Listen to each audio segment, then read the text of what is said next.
Hello there, and welcome to Life Beyond Seen, where the edges of the map are often the most interesting places to look. There is something about coastlines that has always felt like a threshold. Not just the physical edge where land meets water, but something quieter than that. The sense that you have walked to the end of one world and are standing just at the beginning of another. Coastlines have always attracted stories. Strange lights on the water, sounds that carry differently in sea air. The feeling sometimes that something out there is watching back. It is easy to understand why people who live near the ocean develop a particular relationship with the unexplained. The horizon is always just far enough away to keep its secrets. Tonight we're going to a very specific coastline. A small, tucked away corner of southwestern Wales, where the land curves and breaks into cliffs and coves, and the sea is almost always visible no matter which direction you face. It is one of the most quietly beautiful places in Britain, and for a stretch of roughly 2 years in the late 1970s, it became something that no one who lived there had expected or asked for. One of the most concentrated and documented UFO encounter zones ever recorded in the United Kingdom. Before we go any further, a small question for you. Where are you listening from right now? Are you at home, tucked in, maybe with a light on somewhere nearby? Is it late where you are, or early? What is the temperature like outside your window? I always like to imagine the different places these words reach, the different rooms and skies and hours. Wherever you are, I hope it is comfortable, and I hope you have a little time tonight because this is a story worth sitting with. And if you enjoy what we do here at Life Beyond Seen, the slow storytelling, the careful research, the kind of narration you can listen to late at night without it startling you awake, it means a great deal if you leave a like on this video and subscribe to the channel. It genuinely helps this kind of content reach people who would enjoy it, and it keeps us able to make more of it. Thank you, as always, for being here. Now, let us go to Wales. Pembrokeshire sits at the far southwestern tip of Wales, pushed out into the Celtic Sea like a hand reaching toward Ireland. It is a county of remarkable contrasts. Ancient stone, modern farms, small harbour towns, and stretches of coastline that the National Park designation has kept largely unchanged for decades. The Pembrokeshire coast is one of only a handful of coastal national parks in the United Kingdom, and when you look at photographs of it, you understand why it was protected. Sea cliffs drop sharply into green-grey water. Headlands jut out into the Atlantic swell. In summer, the gorse blooms yellow across the cliff tops and the footpaths are busy with walkers. In winter, the wind comes off the sea with a particular persistence, and the villages close in on themselves and become quiet in the way that only rural places far from cities can be. At the heart of what would become the story we are telling tonight is a broad, open bay called St. Bride's Bay. It is a large, roughly semicircular bay on the western face of the Pembrokeshire Peninsula, sheltered on its northern and southern ends by headlands, open to the west and the full reach of the Atlantic. The bay is not dramatic in the way of some coastlines. It is wide and calm and in certain lights very beautiful. Small villages sit along its edges, Broadhaven to the east, Little Haven just a short walk to the south, Knowlton Haven further along the coast. These are not large places. Broadhaven in the 1970s had a primary school, a handful of shops, a pub, some holiday accommodation, and a community of several hundred people. It was, by most definitions, a quiet and unremarkable village. A few miles inland and south from St. Bride's Bay, the land opens into farmland, rolling fields, hedgerows, muddy tracks. This is where places like Ripperston Farm sat, working agricultural land, the kind of farm that had probably looked roughly similar for 100 years. And along the southern edge of the bay's approach, near a feature called Stack Rocks on the Castlemartin Peninsula, there was something rather different. An active Ministry of Defence firing range, and not far away, RAF Brawdy, a significant NATO airbase that during the Cold War served functions considerably more sensitive than most people in the surrounding villages fully understood. This is the landscape then. Rural, coastal, working, quiet. The kind of place where people know each other's names and news travels quickly and outsiders are noticed. It is not the sort of place that invites sensational stories, and yet beginning in the winter of 1977 something happened here. Or rather, many things happened here, reported by many different people across a span of roughly 2 years, that has never been fully explained, and that remains nearly 50 years later one of the most discussed and debated clusters of UFO encounters in British history. The term that eventually attached itself to this area was the Broadhaven Triangle. It is a name that echoes the Bermuda Triangle, of course, which was very much in the cultural conversation in the 1970s, and the naming reflects both the geographical concentration of events and the slightly theatrical way that the press of the time reached for familiar frames.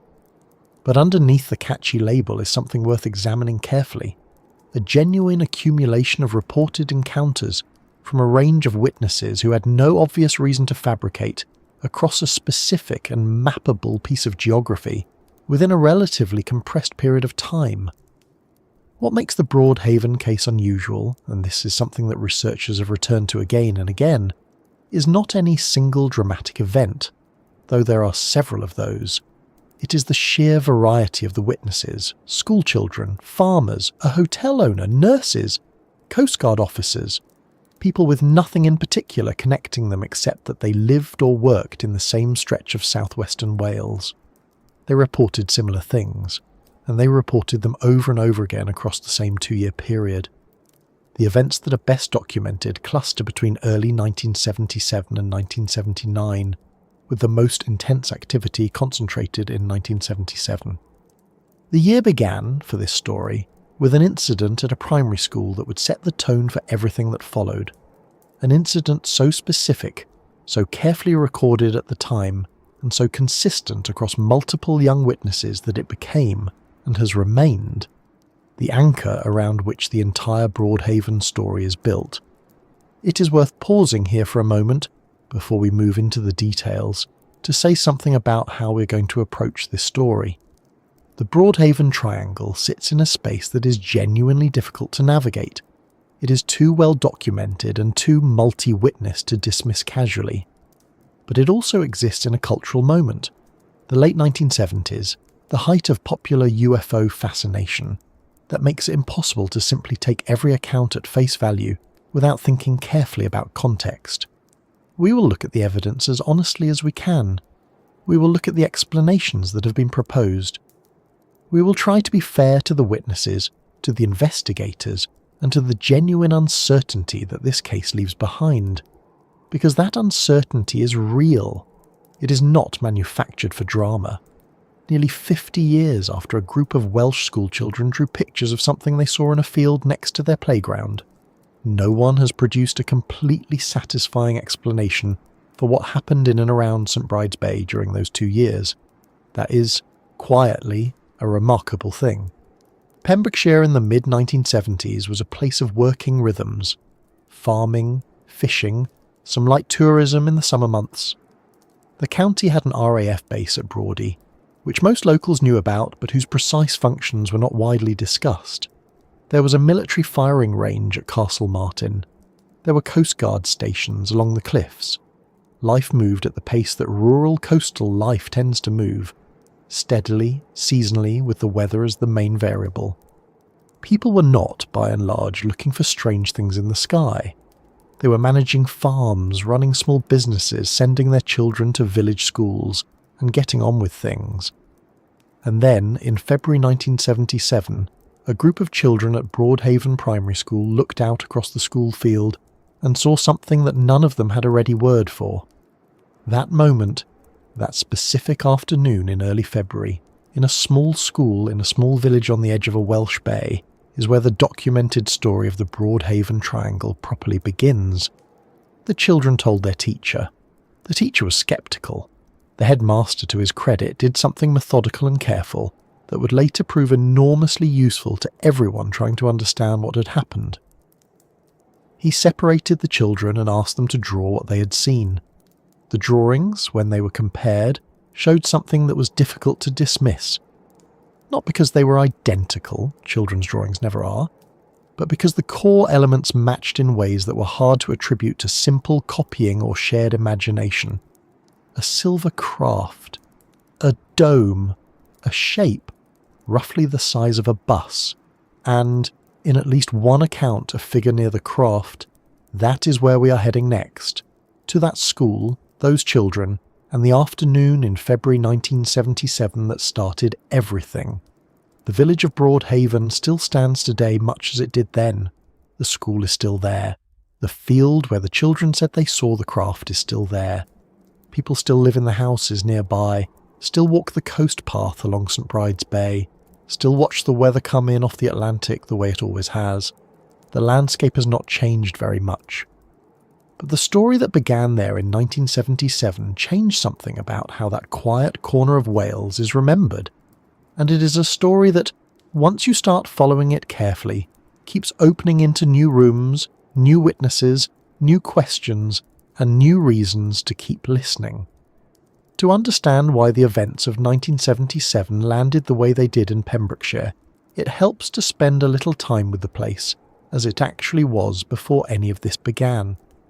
Not as a backdrop exactly, but as a real community with its own texture and rhythms, because the people who would become witnesses in this story were not unusual people.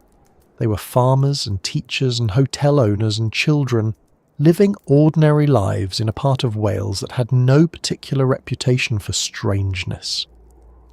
Pembrokeshire in the mid-1970s was, in many ways, a county that the rest of Britain did not think about very much. It sits at the far southwestern end of Wales, jutting out into the Celtic Sea like a last thought, and it had the character that tends to come with geographic remoteness, self-sufficient, quietly proud, not especially interested in outside attention. The economy ran on farming, fishing and a modest summer tourism trade. Families came to walk the coast path, to sit on the beaches at Broadhaven and Newgale and Barrafundle, to look at the old castle at Pembroke. Then September came, the caravans left, and the county returned to itself. The landscape itself is striking in a way that is hard to fully describe without standing in it. The coastline is dramatic, high cliffs falling to the sea, narrow coves, stacks of rock rising from the water offshore. The interior is gentler, rolling farmland, hedged fields, small market towns. The light over St Bride's Bay changes constantly, the way Atlantic light does, moving from grey to silver to a kind of pale gold, and back again within the same afternoon. It is a landscape that has a quality of watching about it, which is perhaps why it has accumulated so much folklore over the centuries. The Celts were here, and before them others whose names we have mostly lost. There are standing stones, Iron Age hill forts, medieval churches built into the rock. The sense of layered time is real and present in a way that is not always true of more heavily developed parts of Britain. But it is important to say clearly that Pembrokeshire did not have a UFO reputation before 1977. It had folklore, yes, fairy stories, tales of strange lights over the water, the usual accumulation of rural mystery that most old landscapes carry. But nothing specific, nothing that would have suggested to anyone in 1976 that this particular corner of Wales was about to become one of the most intensively reported UFO zones in British history. The county was not on anyone's list. It was not a known hotspot. The events that came were not building on a local tradition of such sightings. They seemed to arrive, in a sense, from nowhere. What the area did have, and this is worth noting carefully, was a significant military presence. RAF Brodie sat a few miles north of St Bride's Bay, on the coast near the village of Newgale. By the mid-1970s it had become something considerably more than a routine airfield. Since the late 1960s, Brodie had been developed as a SOSA station, a sound surveillance system installation, part of the NATO network designed to detect and track Soviet submarines in the North Atlantic. It was, in other words, an active and strategically important Cold War facility, staffed partly by US Navy personnel operating alongside the RAF. Most local people knew the base existed, very few knew exactly what it did. The official line was deliberately vague, as it tended to be with such installations during that period. The base was there, aircraft came and went, and people did not ask too many questions. Further south, the Castle Martin Peninsula was home to an active military firing range, one of the largest tank ranges in Britain, in fact, used by armoured units for live-fire training. The coastline near Castle Martin, including the dramatic sea stacks known as stack rocks, was therefore already a place where unusual sounds and sights were not entirely unexpected. Controlled explosions, flares, low-flying aircraft on training runs, these were part of the local background. This context matters, and we will return to it, because some of the most puzzling sightings during the 1977 wave occurred in close proximity to both of these military sites, and the question of what the military was doing in the area, and what it may have seen, is one that runs quietly beneath the entire story. Beyond the local geography, there was a broader national context that shaped how the events of 1977 would be received. The mid-1970s in Britain were a strange and unsettled time in ways that had nothing to do with UFOs. The country was dealing with economic turbulence, power cuts, industrial disputes, the long hangover of the post-war consensus beginning to fray. People were looking for things, perhaps, meaning distraction, wonder. Popular culture had turned significantly toward the unexplained. Books about the Bermuda Triangle were selling in enormous numbers. Erich von Däniken's Chariots of the Gods, which argued that ancient monuments had been built with extraterrestrial help, had found a vast readership across Europe and North America. The paranormal was fashionable in a way it had not been since the Victorian spiritualist craze, and the media reflected that appetite. Within the specific world of UFO reports, Britain had already experienced a significant incident a few years earlier that had caught public attention. In January 1974, on a cold night in North Wales, something happened on and around the Berwyn Mountains near the village of Llandrillo that was never fully explained. Witnesses reported a loud explosion and a bright light on the hillside. A nurse named Pat Evans drove to the scene and described seeing a large pulsing orange and red light on the mountain. The official explanation, that a small earthquake had coincided with a meteor, satisfied some people and not others. The Berwyn Mountain incident, as it became known, was the kind of case that lingered in UFO research circles and kept the question of unexplained phenomena in Wales alive in the background. It did not directly cause what happened in Pembrokeshire 3 years later, but it meant that when reports began coming out of Broadhaven, there were already investigators who knew how to receive them and frameworks for thinking about what they might mean. Then, in November 1977, something happened in cinema that changed the cultural temperature around UFOs more dramatically than anything else in that decade. Steven Spielberg's Close Encounters of the Third Kind was released in Britain, following its American release earlier that autumn. The film was a phenomenon. It presented UFO contact not as a horror or a threat, but as something almost spiritual. A genuine encounter between humanity and something vast and incomprehensible, handled with patience and awe. The film's imagery, the glowing craft, the humanoid figures, the ordinary people drawn inexplicably towards something they could not explain, entered the visual language of the culture almost immediately. It is impossible to discuss the 1977 UFO wave in Britain without acknowledging that film, because it was everywhere, and because it inevitably shaped how people described, interpreted, and perhaps embellished what they thought they were seeing. This does not mean that the Welsh sightings were invented or inspired by the film. Most of the core Broadhaven events preceded the film's British release by months. But it does mean that by late 1977, the cultural atmosphere was saturated with a particular kind of UFO imagery, and separating genuine report from cultural contamination became, and remains, genuinely difficult. What is notable about Pembrokeshire in this period is that the community itself was not, by most accounts, particularly primed for UFO enthusiasm. The people who reported encounters were not, for the most part, people who had been attending UFO conferences or reading enthusiast publications. They were farmers worried about their cattle, a hotel owner woken in the night by something unusual, children who had simply looked out across a field. The ordinariness of the witnesses is one of the things that has always made the Broadhaven case harder to dismiss than some others. These were not people seeking attention in any obvious way. Several of them were actively reluctant to speak publicly, and did so only after some pressure from journalists or researchers. The farmer's wife at Ripperston Farm did not want her name in the papers. The hotel owner was, by her own account, embarrassed by what she'd seen.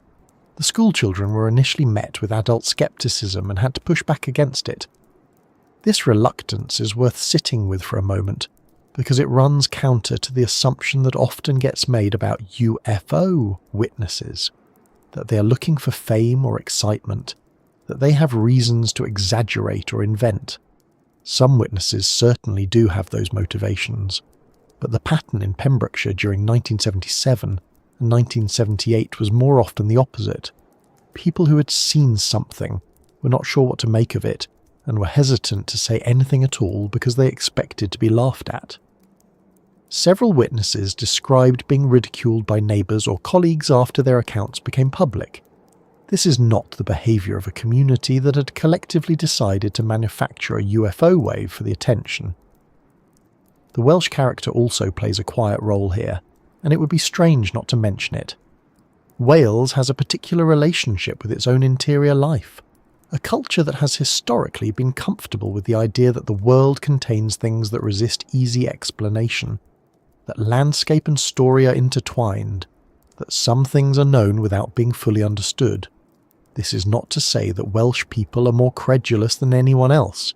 It is to say that the cultural permission to report a strange experience without immediate self-censorship may have been slightly different in rural Pembrokeshire than it would have been in, say, a London suburb. People spoke, they told their neighbours, they talked to the local paper, and the local paper, the Western Telegraph, took the reports seriously enough to print them, which created a feedback loop that both documented the wave and inevitably amplified it. The Western Telegraph's role in this story is actually quite significant.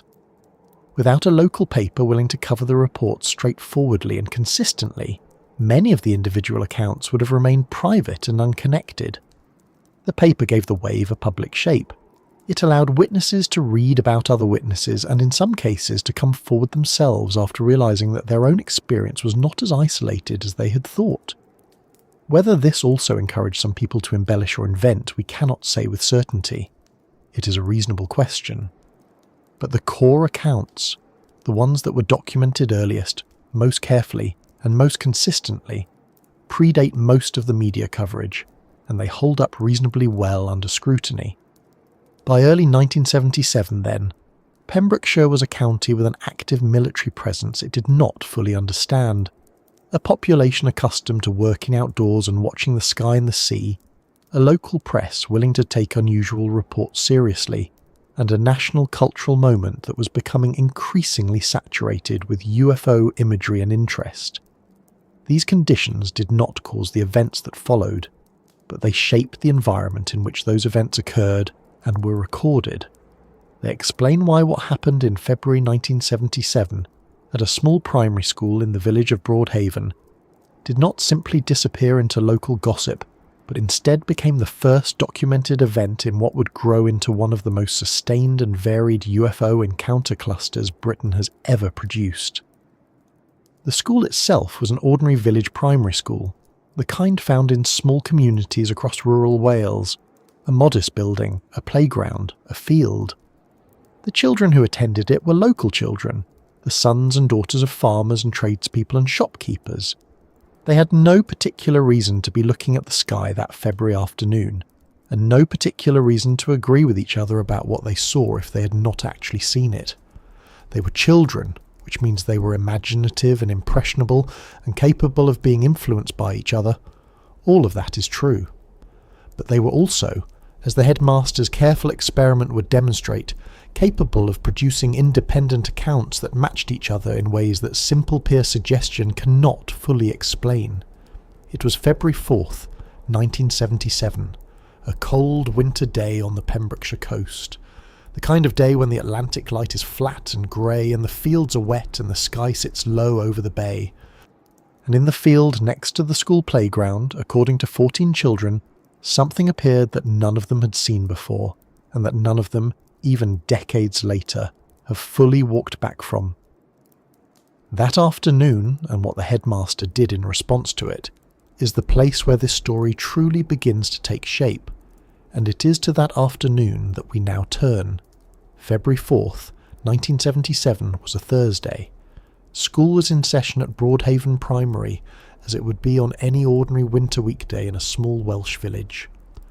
The children were outside during the lunch break in the playground, in the way that children are even when it is cold, moving around, talking, doing whatever children do when they have an open space and 20 minutes and nothing in particular to accomplish.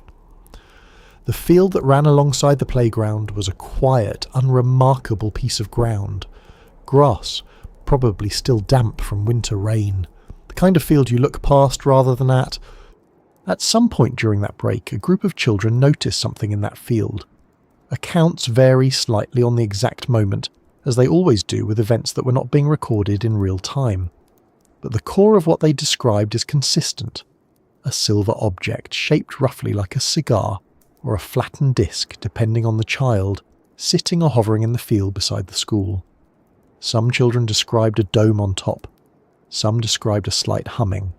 Several described the object as being roughly the size of a bus, which is a comparison that comes up repeatedly in the accounts, and which suggests they were trying to give it a real-world scale, rather than reaching for something dramatic. A bus is not an exciting comparison. It is the comparison of someone trying to be accurate. 14 children reported seeing the object. That is not a small number for a primary school. It is not a case of one or two imaginative children dragging their friends into a story. 14 separate children, ranging in age, came back inside and told their teacher what they had seen in the field. The teacher, a man named David George, and the name is slightly confusing here because one of the children who reported the sighting was also named David George, which is one of those small coincidences that makes historical records slightly harder to follow. The teacher, in any case, did what most adults would probably do in that situation. He dismissed it. He told the children not to be silly or something to that effect, and moved on with the afternoon. The children were not satisfied with that response, and they did something that is worth noting. They persisted. They went to the headmaster, Ralph Llewellyn, and told him what they had seen. Llewellyn's reaction is one of the reasons this particular case became so well documented and so difficult to simply wave away. Rather than dismissing the children or sending them back to class, he did something methodical. He separated the children from one another, individually, so they could not hear each other's answers or look at each other's work, and he gave each child a piece of paper and asked them to draw what they had seen. This is a simple procedure, and it is a good one. It is essentially the same principle used in police witness interviews when investigators want to prevent witnesses from contaminating each other's accounts. You separate people. You ask them to produce their version independently. Then you compare. Llewellyn was a headmaster, not a researcher, but the instinct he followed was sound. And what the drawing showed, when he collected them and laid them out, was a consistency that he found difficult to explain away. The objects in the children's drawings were not identical. You would not expect them to be, even if all 14 children had seen the same thing. Different children noticed different details. Some drew the dome more prominently than others. Some included what appeared to be a figure near the craft, while others focused on the craft itself. The sizes and proportions varied slightly, as hand-drawn representations by children will, but the overall shape was consistent across the drawings in a way that struck Llewellyn as meaningful. A silver, elongated or disc-shaped object with a raised section on top, sitting in or near the field adjacent to the school. Again and again, across 14 separate drawings, produced in isolation without the children being able to see what the others were putting on paper. One child's account stood out slightly from the others. David George, the child, not the teacher, reported seeing a figure near the craft, a humanoid shape standing close to the object. He was not the only child to mention a figure, but his description was among the more detailed. The figure was described as tall and wearing something like a silver suit. This detail would not seem particularly significant until later in the year, when similar descriptions began emerging from adult witnesses across the region who had no connection to the school or to each other. The drawings were preserved. This is important. They did not disappear into a filing cabinet and resurface decades later in a condition that made their authenticity questionable. They were kept, examined by researchers, and eventually became some of the most discussed pieces of physical documentation in British UFO case history. Not because drawings by children are definitive proof of anything. They are not. But because the consistency across 14 independently produced images is a data point that deserves serious consideration rather than reflexive dismissal. Llewellyn contacted the Western Telegraph. It is not entirely clear how quickly this happened. Some accounts suggest it was within days, others suggest slightly longer, but the local paper got hold of the story and published it. And once it was in print, the reaction was the kind that tends to happen when a UFO story involves children. A mixture of mockery, curiosity, and a small number of people who quietly recognised that what the children were describing sounded familiar. Not because they had read about UFOs necessarily, but because some of them had seen something similar themselves and had not said anything. The Ministry of Defence also became aware of the report, though their response at the time was limited. The MOD's standard procedure during the 1970s was to log UFO reports, assess whether they represented any defence concern and file them. The Broadhaven school incident was noted. It was not apparently treated as a defence concern. It was filed.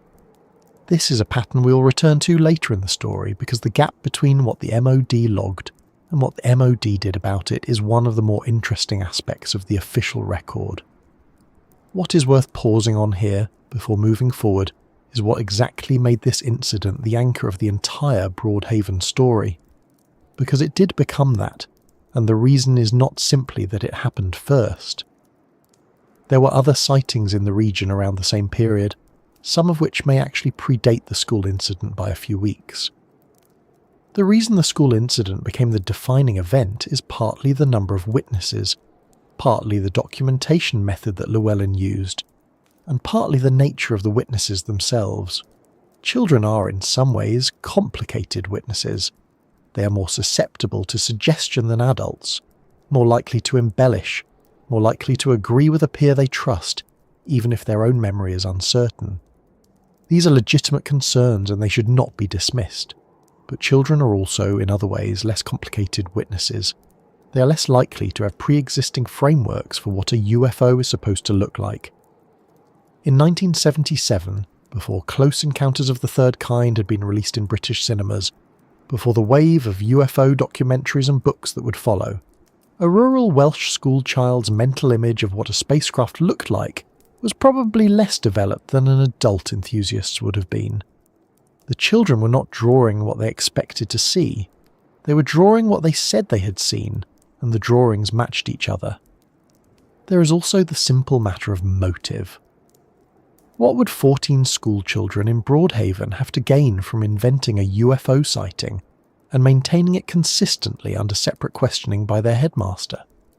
The immediate result of reporting it was being dismissed by their classroom teacher and then subjected to a somewhat unusual procedure involving drawing pictures alone in a room. The longer-term result was being the subject of national press attention, some of which was sceptical and even mocking. Children who want attention usually want the good kind. Being laughed at by the national press is not obviously rewarding. Several of the children were interviewed again as adults, in some cases more than 30 years later. Journalists and researchers revisited Broadhaven multiple times over the following decades, and a number of the original 14 were tracked down and asked whether they stood by their accounts. Most of them did. Not all of them were eager to talk about it. A few had clearly found the whole experience more of a burden than a fascination, and some were reluctant to be identified publicly. But the core of what they described in 1977 remained essentially unchanged in later interviews, They had seen something in that field. They did not know what it was. They still did not know. One former pupil, speaking to a journalist in the mid-2000s, described the experience of being separated and asked to draw what he saw as more frightening than the sighting itself. Not because anything threatening happened, but because of the sudden seriousness with which the adults were treating something the children had expected to be dismissed. When a headmaster starts separating you and asking you to draw pictures independently, you understand, even as a child, that something is being treated as important. That memory of the adult world suddenly paying careful attention stayed with several of the witnesses longer than the details of the object itself. Ralph Llewellyn's decision to use that simple investigative procedure is, in retrospect, one of the more remarkable things about the case. He had no training in witness documentation. He was running a primary school in a small Welsh village, but his instinct to separate the children before collecting their accounts meant that the Broadhaven school incident was documented in a way that most UFO reports from the 1970s simply were not. Most sightings from that era were reported verbally, sometimes weeks or months after the fact, with no systematic attempt to separate witnesses or record their accounts independently. Llewellyn accidentally produced something closer to a controlled record, and that record has given the case a durability that less carefully documented events from the same period have not had.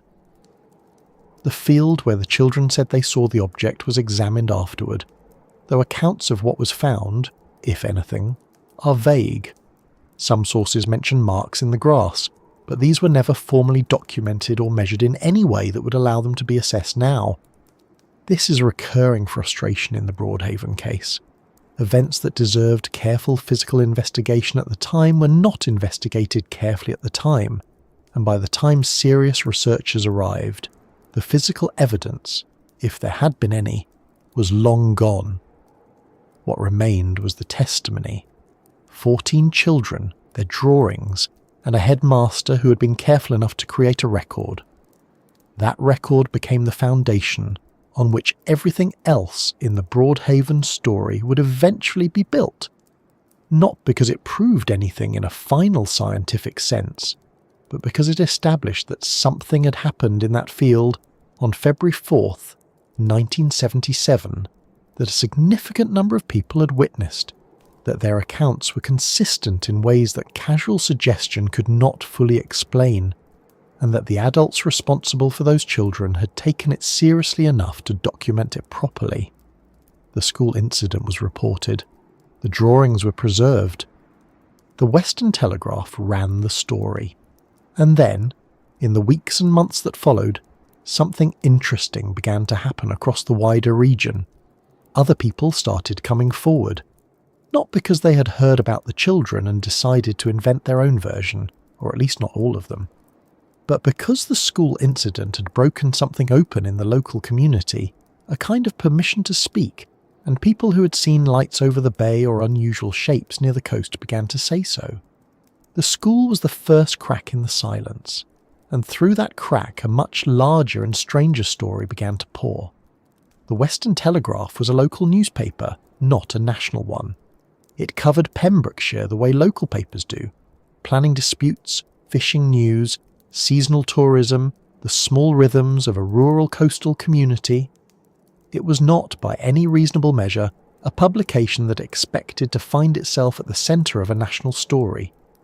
But in the weeks following the school incident, the Western Telegraph began receiving reports from people across the region who had seen things they could not explain, and the paper did what local papers do: it printed them. That decision, modest as it seemed at the time, helped transform what might have remained a single schoolyard curiosity into something much harder to dismiss. The reports came from different parts of the region, and they came from different kinds of people. A farmer near Ripperston reported strange lights moving low over the fields at night. Fishermen working offshore in St Bride's Bay described objects hovering above the water, completely still, before moving away at speeds that nothing with a conventional engine should have been able to manage. A woman driving near Little Haven said she had seen a large, silent shape cross the road ahead of her car, low enough that she initially thought it was going to land. These were not people who knew each other or who had coordinated their accounts. They were scattered across several miles of Pembrokeshire coastline, and they were reporting things independently, often with some reluctance, and often only after hearing that other people had come forward. There is something worth pausing on here, which is the way that a community's willingness to report unusual experiences works. In most places, at most times, people who see something they cannot explain make a quiet calculation. They weigh what they saw against what they think others will believe, and they decide whether the social cost of speaking is worth it. In a small rural community in the 1970s, that calculation almost always came down against speaking. The risk of being seen as strange or unstable or simply foolish was real and lasting. These were communities where everyone knew everyone else, and reputations were not easily repaired. So most people, most of the time, said nothing. They filed the experience away somewhere private and got on with their lives. What the school incident did was shift that calculation slightly, not because it proved anything, but because it established that ordinary credible people, children, a headmaster, a school, had reported something and had not been immediately destroyed by ridicule. The children had been dismissed by their class teacher, yes, but they had also been taken seriously enough by the headmaster to have their accounts recorded. And when the Western Telegraph ran the story, the tone was curious rather than mocking. That gave other people in the region a small opening, and some of them walked through it. The Ministry of Defence, it should be said, was also receiving reports from the area during this period. This is not speculation. Files released decades later under the Freedom of Information Act confirmed that multiple reports from Pembrokeshire were logged by the MOD in 1977. The standard MOD procedure at the time was to assess incoming UFO reports for what they called defence significance. Was this something that represented a threat to British airspace? If the answer was no, the report was filed and largely forgotten. Most reports were assessed as having no defence significance, which is not quite the same as saying they were assessed as having no significance at all, but in practice it amounted to the same thing. The files were closed. The witnesses were not followed up. The MOD was not, in 1977, running a serious scientific investigation into UFO sightings. It was running a triage system, and most things that came through it were quietly set aside. But the volume of reports from the Broadhaven area during this period was notable even by the standards of that triage system. There were enough of them, from enough different locations around St Bride's Bay and the surrounding coast, that the cluster was visible even in the MOD's minimal records. Whether anyone in Whitehall found that cluster genuinely interesting is harder to say. The files suggest awareness but not urgency. The MOD noted the reports. It did not dispatch investigators. Locally, the picture was more active. One of the more specific early accounts came from near Stack Rocks, a dramatic coastal formation on the southern edge of the Pembrokeshire Peninsula, close to the Castle Martin military firing range. Stack Rocks are exactly what they sound like. Tall, isolated columns of limestone rising out of the sea, dramatic enough to be a local landmark, remote enough that the area around them was not heavily populated. Several witnesses in early 1977 reported seeing lights near Stack Rocks that did not correspond to anything they could identify. One account described a craft hovering low over the water near the rocks, completely silent, for several minutes before moving away. Another described lights that appeared to descend toward the sea surface rather than fly across it, which is an unusual enough detail that it stuck in the memory of the researcher who collected the account. The proximity of Stack Rocks to the Castle Martin range is something that investigators noted early on. Castle Martin was, and still is, an active military training area, used for armoured vehicle exercises and live firing. It is one of the largest military ranges in Wales. The presence of an active MOD installation that close to the reported sightings raised an obvious question. Could what people were seeing be connected to military activity? Test vehicles, experimental aircraft, unusual flares or ordnance? It was a reasonable question, and it remained a reasonable question throughout the entire period of the Broadhaven wave. The honest answer is that it cannot be ruled out entirely, but it also cannot cleanly account for all of the reports. particularly the ones that described structured craft at close range, hovering silently, or the ones that involved humanoid figures on the ground. Military test vehicles do not typically deploy figures in silver suits to stand in farmers' fields at night. Over at Ripperston Farm, things were beginning to get strange in a different way. Ripperston is a working farm sitting close to the coast of St Bride's Bay, the kind of place that in any other year would have been entirely unremarkable. A family, some cattle, the ordinary hard work of farming on the Welsh coast. The Coombs family who farmed there would later become one of the most extensively documented cases in the entire Broadhaven story. But in early 1977, they were still in the early stages of what would become a sustained and deeply unsettling series of experiences. Cattle behaving strangely. Lights over the fields at night. A sense, reported by multiple members of the family, of being watched. These early reports from Ripperston were part of the wider pattern that was emerging across the region, though the full weight of the Coombs family's experiences would not be understood until later. What the early months of 1977 established, across all of these scattered reports, was a geographic pattern. The sightings were clustering around St Bride's Bay and the coastline running from Broadhaven south towards Stack Rocks and Castle Martin. They were not random dots scattered across all of Pembrokeshire. They were concentrated in a specific area, roughly triangular in shape if you drew lines between the key locations, which is, of course, where the name Broadhaven Triangle eventually came from. The triangle framing was partly a journalistic convenience, kind of shape that makes a story easier to describe. But the underlying geographic clustering was real, and it was one of the things that made investigators take the reports more seriously than they might otherwise have done. A single sighting in a single location can be explained in almost any number of ways. A cluster of sightings from multiple unconnected witnesses across a defined geographic area is harder to dismiss with a single explanation. You need either a single large-scale phenomenon that multiple people observe from different angles, or a series of separate explanations that each happen to apply in the same small region at the same time. Neither option is particularly comfortable. One of the reports from this early period that received relatively little attention at the time but was noted by later researchers involved a figure rather than a craft. A resident near Ripperston Farm, not a member of the Coombs family but a neighbour, reported seeing what they described as a tall figure in a silver one-piece suit walking in a field near the farm boundary.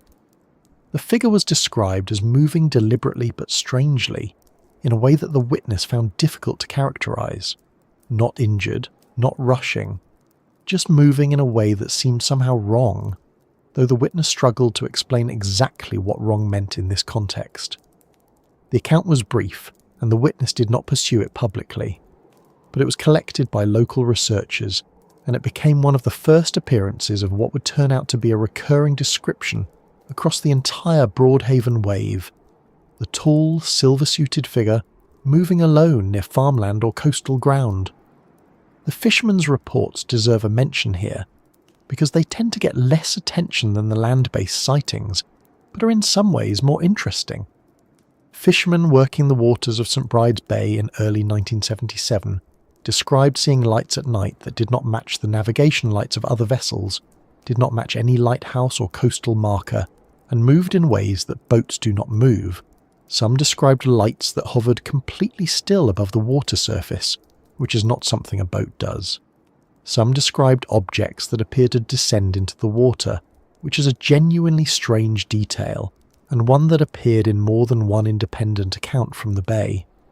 People who work at sea are generally not given to fantasy about lights on the water.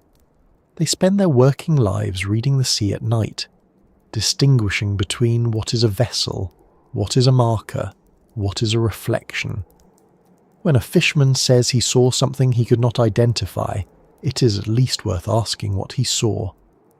The Western Telegraph continued to collect and publish these accounts through the spring of 1977. The paper was careful, by the standards of the time, not to editorialise too aggressively. It reported what witnesses said without insisting on any particular explanation. That restraint was actually useful, because it meant the accounts were printed relatively cleanly. without being filtered too heavily through either a believer's framework or a skeptic's dismissal. Local readers were left to make of them what they would. What is noticeable, looking back at this period from the outside, is how quickly the wave moved from the school incident in February to a broad regional pattern by late spring. Within 3 or 4 months, the Broadhaven area had gone from having no particular UFO reputation to being one of the most actively reported locations in Britain. Some of that acceleration was surely driven by the media coverage. Once people knew that others were reporting things, the threshold for coming forward dropped. Some of it may have been straightforward social contagion, people interpreting ordinary lights or aircraft through a newly available framework. These are legitimate concerns and they should not be waved away. But some of the reports, particularly the ones collected directly by local researchers rather than submitted to newspapers, had details that were specific enough and unusual enough that they resisted easy dismissal. The figure near Ripperston, the lights descending toward the water, the craft described by multiple witnesses as structured and solid, not a light in the sky, but an object with a definable shape. These were not vague impressions, they were specific claims, made by people who were in many cases reluctant to make them publicly, and who in several cases had nothing obvious to gain by doing so.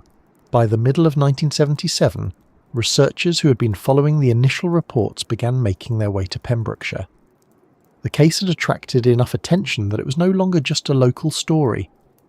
And it was around this time that one of the most striking individual accounts in the entire Broadhaven story came forward. Not from a child, not from a farmer, but from a local businesswoman who had no interest in UFOs, no prior involvement in the wave of reports, and no obvious reason to invent what she described. Her name was Rosa Granville, and what she said she saw near her hotel one night in the summer of 1977 would become one of the most carefully examined and persistently discussed accounts in the entire case. Rosa Granville was, by most accounts, a practical woman. She ran the Haven Fort Hotel, a small establishment near Little Haven, which sits just around the southern edge of St. Bride's Bay from Broadhaven Village. It is the kind of place where the proprietor knows every guest by name, manages the bookings herself, deals with the plumbing when it fails, and does not have a great deal of patience for nonsense. She had run the hotel for years. She was known locally as reliable, grounded, and not particularly given to imagination in the dramatic sense. These are the kinds of details that researchers tend to note carefully because they matter when evaluating testimony. Not because ordinary people cannot be wrong or cannot misinterpret what they see, but because someone with a reputation for practicality and no prior interest in the subject has less of an obvious reason to construct an elaborate story. The night in question was sometime in the summer of 1977. The exact date was not recorded with precision, which is a frustration that runs through many of the Broadhaven accounts. The initial reports were often informal, collected days or weeks after the fact, without the kind of immediate documentation that would make them easier to evaluate. What Rosa Granville described was this. She woke in the early hours of the morning, in the small hours when the coast is completely dark and the bay outside is quiet, and she became aware of a light coming from somewhere outside her window. This was not the kind of light she recognized. Not a car, not a boat on the water, something different. She went to look. What she described seeing from the window and then from outside the hotel was a large oval or oblong craft sitting in the field adjacent to the hotel grounds. She described it as egg-shaped, though the proportions were hard to fix precisely in the dark. It was luminous, not lit from outside, but seeming to emit its own light, a soft glow that illuminated the field around it without being blinding. The craft, if that is the right word, was large. She estimated it at something considerably bigger than a car, though she was careful not to give exact measurements that she could not be confident in. It sat on or very near the ground. Near it she saw 2 figures. This is the part of her account that drew the most attention from researchers, and it is easy to understand why. The figures were tall, noticeably taller than an average person, she said. though she acknowledged that judging height in low light at a distance involves uncertainty. They were wearing what she described as one-piece suits, covering the whole body, and the suits appeared to be pale or silver in colour. She could not make out any facial features. Not because they were too far away for faces to be visible, but because there appeared to be nothing there. No distinct eyes, nose or mouth that she could discern. The figures were moving near the craft in what she described as a deliberate way. Not frantic, not aggressive, just moving, as if engaged in some activity she could not interpret. She watched for what she estimated was several minutes. Then the figures returned to or entered the craft, and the craft rose from the field and moved away. She went back inside. She did not call the police that night. She sat with what she had seen for a period before deciding to report it at all. When she did come forward, she spoke first to local researchers, specifically to Randall Jones Pugh, the veterinarian who had become the primary, on-the-ground investigator of the Broadhaven wave. Pugh was methodical by temperament, which suited the work. He had been collecting accounts from across Pembrokeshire since the school incident in February, and he had developed a careful approach to interviewing witnesses, asking open questions, not leading, and noting the specific details that witnesses offered without prompting. When he interviewed Rosa Granville, he found her account detailed, internally consistent and delivered without apparent embellishment. She did not claim more than she had seen. She acknowledged uncertainty where uncertainty existed. She was not, he noted, someone who seemed to be enjoying the attention. If anything, she seemed mildly uncomfortable with the whole situation. The field adjacent to the Haven Fort Hotel was examined.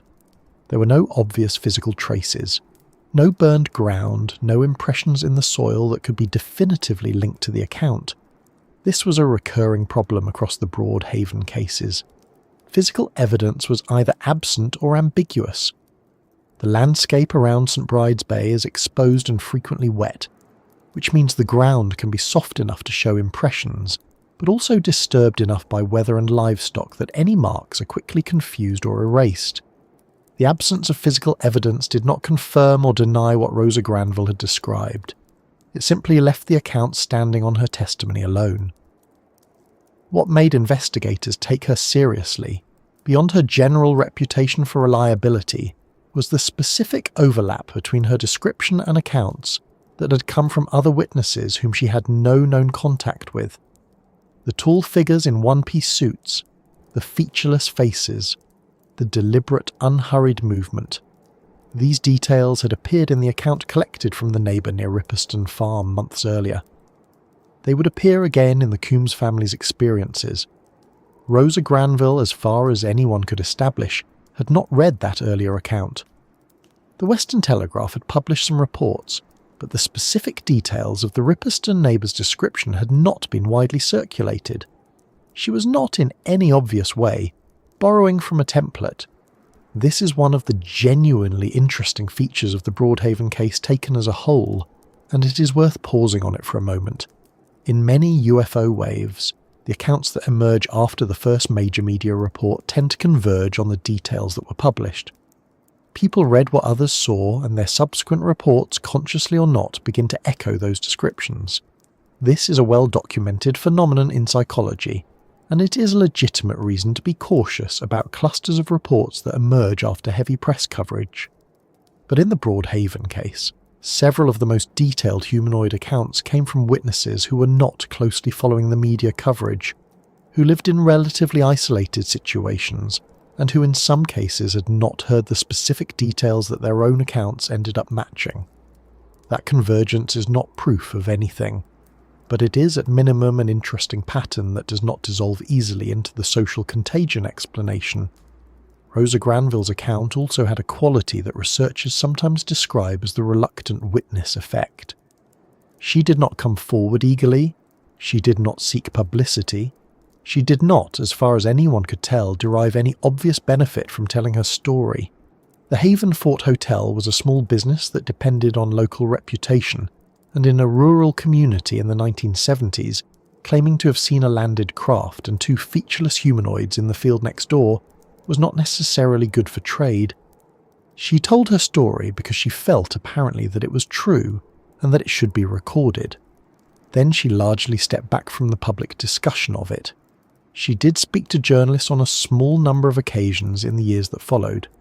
Her account remained consistent across those interviews in its essential details, which is another thing researchers tend to note, not because consistency is impossible to fake, but because maintaining a fabricated account consistently across multiple interviews over years, without the details drifting or elaborating, requires a particular kind of sustained effort that most ordinary people do not apply to casual invention.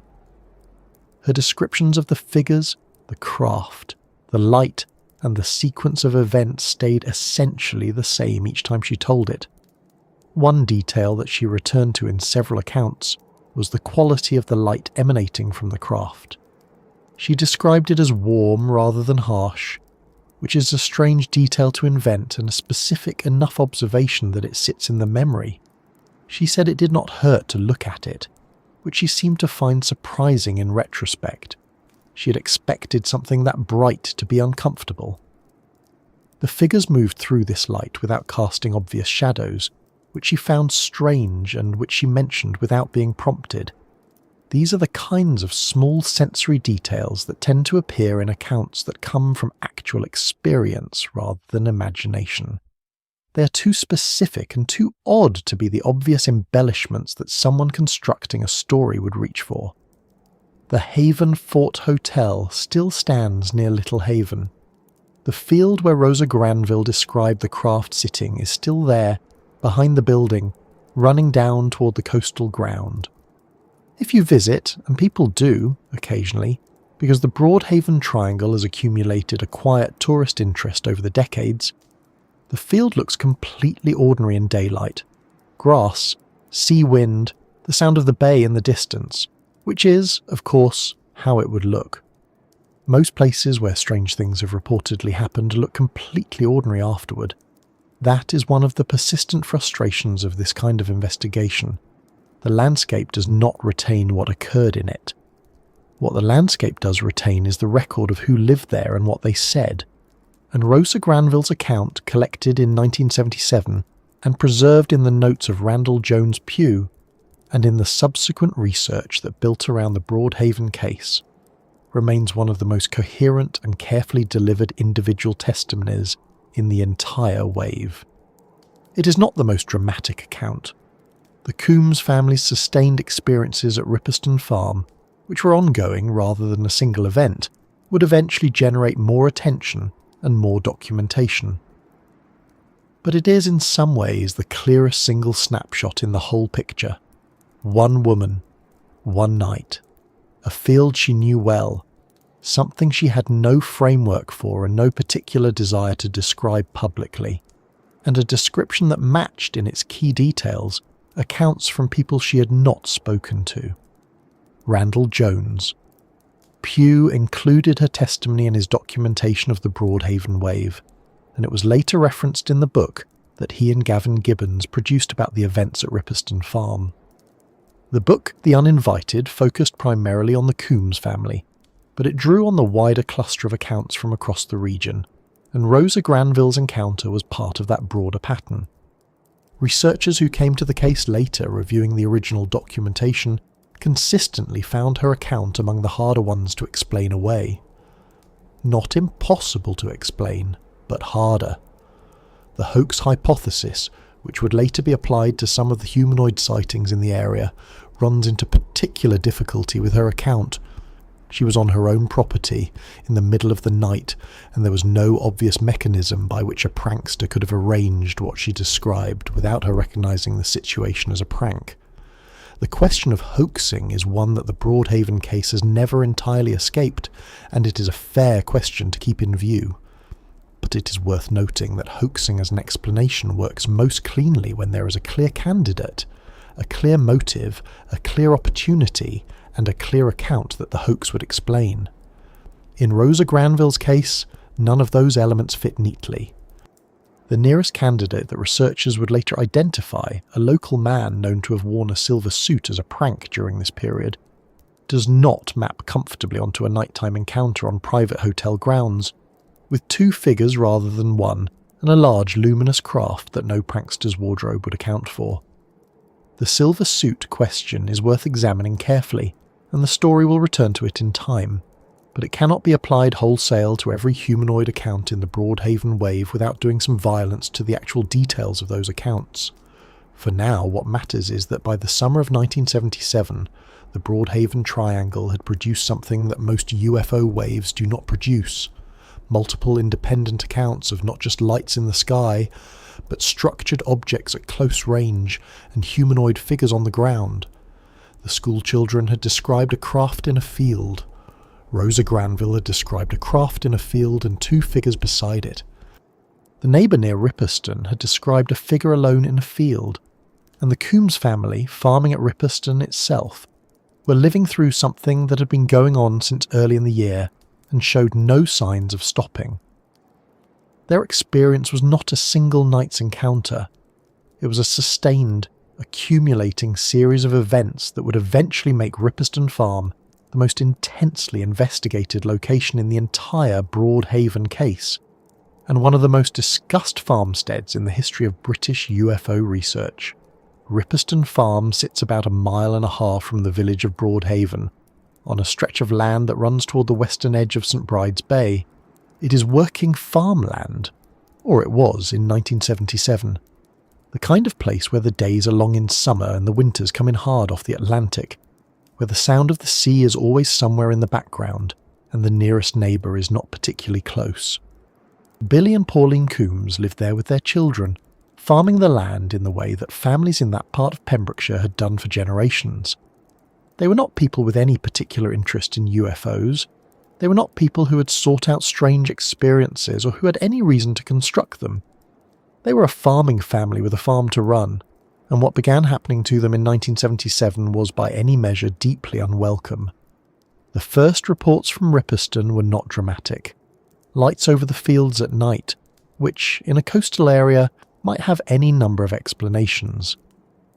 Billy Coombs noticed them first, and like most working farmers encountering something unfamiliar, he tried to find a practical cause before reaching for anything else. The lights were not consistent with aircraft he recognised. They moved in ways that did not match the behaviour of helicopters from RAF Brawdy, which flew over the area regularly enough that local residents knew what those looked like. The lights would hover, then move sharply, then be gone. This happened on more than one occasion across the early months of 1977, and for a while the family kept the observations to themselves. Then things began to change in character. The cattle on the farm started behaving unusually. This is a detail that appears in UFO accounts often enough to have become almost expected, which can make it easy to dismiss, but it is worth slowing down on, because the Coombs family were farmers, and farmers notice their animals. Cattle do not typically become agitated without cause. When they do, the cause is usually something concrete: a predator, an unfamiliar smell, a sudden noise. What Billy Coombs observed was cattle becoming distressed on nights when nothing obvious explained it. They would bunch together, refuse to settle, and show signs of stress that he could not account for through any of the usual explanations. This happened repeatedly. It was not a single incident that could be written off as coincidence. The television sets in the farmhouse began turning on by themselves. This is the kind of detail that sounds, in isolation, like the setup for a ghost story, and it is easy to be sceptical about. Electrical faults can cause televisions to behave erratically. Power surges happen. But the Coombs family reported this occurring on multiple occasions, and specifically on nights when other things were also happening. The lights outside, the cattle unsettled. Whether or not the television events had the same cause as the other events is genuinely unknown, but the pattern, the clustering of strange occurrences on the same nights, was something that Randall Jones Pugh noted when he began investigating the family's experiences, and it was not something the family had constructed after the fact. The reports were consistent across multiple conversations.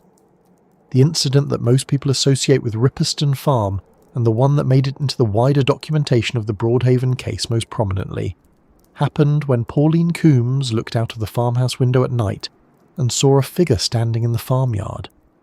She described it as tall, significantly taller than an ordinary person, she said, though estimating height at night through a window is difficult, and she acknowledged that. It was wearing what she described as a silver one-piece suit. It appeared to be looking toward the house. She said it did not move in the way a person moves. There was something about the quality of its movement, or the lack of it, that she found deeply unsettling in a way she struggled to articulate clearly. It was simply standing there in the farmyard, in the dark, in a silver suit, looking at the house. Pauline Coombs was not someone who reported this casually. By the accounts of those who spoke to her, she was shaken by the experience in a way that was not comfortable or exciting, but genuinely frightening. She did not want to be the person who had seen something outside her window at night. She did not want the attention that came with reporting it, but she reported it nonetheless, and when Randall Jones Pugh came to speak with her, her account was detailed and specific, and did not shift in its essential content between tellings. The height of the figure she described was consistent with what Rosa Granville had described at the Havenfort Hotel. Tall, silver-suited, moving with an odd deliberateness. Granville and Pauline Coombs were not close acquaintances. They did not live in each other's daily orbit. The similarity in their descriptions was not the result of one person's account contaminating another's through local gossip, because the specific details, the height, the silver suit, the featureless quality of the figure, were not the kind of thing that spreads through a community as a rumour and then gets reported back as personal experience. Or at least, that is not the simplest explanation for the match. Randall Jones Pugh was, by profession, a veterinarian. He had been practising in Pembrokeshire for years and was well known in the local community. He had also been involved with UFO research for some time before the 1977 wave began, as a member of the British UFO Research Association. This combination, local credibility, professional training in careful observation, and prior experience with UFO case documentation, made him an unusually well-positioned investigator for what was happening in his own backyard. He began visiting the Coombs family regularly, building a relationship with them over months rather than conducting a single interview and moving on. This sustained engagement meant that he was able to document the experiences as they were happening rather than reconstructing them afterward, which gives the Ripperston material a somewhat different quality from many UFO case files. What he found at Ripperston was not a family eager to be in the spotlight. Billy Coombs, in particular, was a quiet man who would have preferred that none of this was happening. He cooperated with Pugh's investigation not out of any desire for attention, but because the experiences were ongoing and the family wanted some kind of understanding of what was occurring on their land. Pauline Coombs was more willing to speak at length, and her accounts form the core of what is documented from the farm. But the children's experiences were also recorded. The children reported seeing lights, and on at least one occasion, one of the children described seeing a figure outside that matched what Pauline had described independently. The craft sighting that Pauline Coombs reported came separately from the window incident. She described seeing, on one occasion, an object at close range near the farm. A large structured craft, not simply a light, but something with physical presence and defined shape. She described it as hovering low over the field, making no sound that she could hear over the ambient noise of the night. She watched it for what she estimated as several minutes before it moved away. This account was given to Pugh in detail, and later referenced in the documentation that he and Gavin Gibbons assembled for the book that would eventually emerge from the Broadhaven investigation. Gavin Gibbons was a writer and researcher who became involved in the Ripperston case through his connection with Pugh. Together they conducted extensive interviews with the Coombs family and with other witnesses in the area, and their collaboration produced The Uninvited, published in 1979. The book focused primarily on the Ripperston farm experiences, but situated them within the broader Broadhaven wave, drawing on the school incident, the Rosa Granville account, the Stack Rock sightings, and the various other reports that had come in from across St Bride's Bay during 1977 and 1978. It was one of the first serious attempts to document the Broadhaven events in a single, comprehensive account, and it remains a primary source for researchers who come to the case today. The title, The Uninvited, was chosen deliberately, and it captures something important about the Coombs family's experience. Whatever was happening at Ripperston Farm, the family had not asked for it. They had not gone looking for UFOs. They had not called attention to themselves or sought out the kind of experience that would bring investigators and journalists to their door. The experiences arrived unbidden and continued over a period of time that extended well beyond a single dramatic night. This sustained quality, the fact that the events at Ripperston were not a one-time encounter, but an accumulating series of incidents across months, is what distinguishes the farm's story from most of the other accounts in the Broadhaven cluster. Most UFO encounters, even the most detailed and credible ones, are brief. Minutes, sometimes seconds. The witness sees something, the something departs, and what remains is the memory and the attempt to describe it. The Ripperston experiences did not follow this pattern. The lights came back. The cattle continued to be disturbed. The figure at the window was not a single event, but something that occurred more than once, according to the family's accounts. This prolonged character made Ripperston simultaneously more compelling and more difficult to assess. A sustained series of experiences is harder to explain as a single misidentification or a momentary hallucination, but it is also harder to document cleanly, because the accumulation of incidents over months creates a narrative that is inevitably shaped by the process of living through it and then describing it repeatedly. Pugh was aware of this complexity. In his notes and in the book he produced with Gibbons, he was careful not to overstate what could be verified against what the family reported.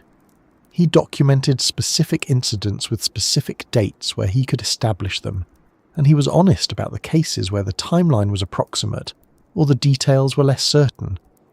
This care is part of what makes the Ripperston documentation more useful than many UFO case files from the same period, which often present witness accounts as if they were established facts without acknowledging the interpretive difficulties involved.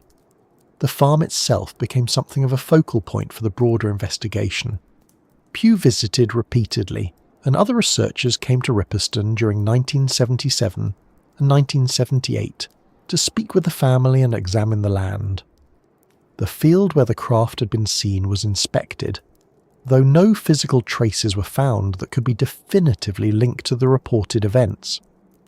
This absence of physical evidence is a recurring feature of the Broadhaven case. Many witnesses, many consistent accounts, very little that can be pointed to on the ground and said, "Here, this is the mark that something left behind." That absence does not resolve the question in either direction. It simply means that the case rests, as most UFO cases ultimately do, on testimony. What is notable about the Ripperston testimony is its consistency over time and its resistance to the kind of elaboration that tends to appear in accounts that are being embellished. When Pauline Coombs was interviewed years later by journalists revisiting the case in the decades after the original events, her account had not grown more dramatic. If anything, the retelling was slightly quieter, slightly more matter-of-fact, as if the distance of time had not made the memory more vivid, but had simply settled it into something she had accepted as part of her life's experience. This is a pattern that researchers who study witness testimony across long periods recognize as a marker of genuine experience rather than constructed narrative. Genuine memories tend to stay roughly the same or become slightly less detailed over time. Invented stories tend to accrete. The family eventually left Ripperston Farm. The exact reasons for their departure were not made public in detail, and it would be unfair to assume that the strange experiences were the sole or even primary cause. Farming families move for many reasons, and the practical difficulties of running a farm in that part of Wales in the late 1970s were real and various. But those who knew the family said that the experiences at Ripperston had taken a toll, and that by the time they left, the accumulated weight of what had happened there over nearly 2 years had made the place feel like somewhere they needed to be away from. That is not a small thing. Whatever the explanation for the Ripperston events, and the explanations are, as will become clear, genuinely contested, the effect on the family was real and lasting. The farm's story, gathered and preserved by Pugh and Gibbons and later referenced by every serious researcher who came to the Broadhaven case, sits at the centre of the entire wave, not because it is the most dramatic single account, but because it is the most sustained. It represents not a moment but a period, months of accumulated strangeness on a working farm in a quiet corner of Pembrokeshire, reported by people who had no apparent reason to fabricate it, and every reason to wish it had not happened. And it was happening at the same time as the sightings near Stack Rocks, a few miles down the coast, where the landscape and the witnesses and the questions being raised were of a rather different and perhaps more complicated character. Stack Rocks sits on the southern edge of St Bride's Bay, a few miles from Ripperston Farm if you follow the coastline west and then south, down through the narrowing peninsula toward the tip of Pembrokeshire. The rocks themselves are a pair of limestone sea stacks rising from the water just offshore, dramatic and slightly austere in the way that the Welsh coast tends to be, not warm or welcoming, but genuinely beautiful in a way that requires a certain kind of weather and a certain kind of mood to fully appreciate. Behind them, running inland, is the Castle Martin Range, one of the largest military training areas in Wales, an active Ministry of Defence site that has been used for armoured vehicle exercises and artillery practice since the Second World War. The land around it is marked with warning signs and fenced perimeters, and on days when the range is active, the sound of a heavy ordnance carries across the peninsula. It is not a place that invites casual wandering. And yet during 1977, several witnesses reported seeing objects over and near Stack Rocks that they could not explain, and at least some of those witnesses were people with enough experience of the landscape and the sky above it to know what they were and were not likely to see there. The accounts from the Stack Rocks area share some characteristics with the sightings reported elsewhere in the Broadhaven cluster, but they also have a distinct quality that sets them apart. Where the Ripperston experiences were prolonged and domestic, and the school incident was sudden and communal, the Stack Rocks sightings tended to be solitary, or witnessed by small groups, and they had a specific geographical focus that drew attention to the water as much as the sky. Several witnesses described craft that appeared to be moving toward or away from the sea surface near the rocks, rather than simply hovering above the land. One account described an object descending toward the water and then rising again, leaving no obvious disturbance on the surface. Another described lights visible beneath the water's surface near the base of the stacks, though this account was given by a single witness and was harder to corroborate. The seagoing character of these reports was unusual, even within the already unusual context of the Broadhaven wave, and it added a dimension to the case that researchers found both interesting and difficult to evaluate. The proximity of the Castle Martin range was impossible to ignore.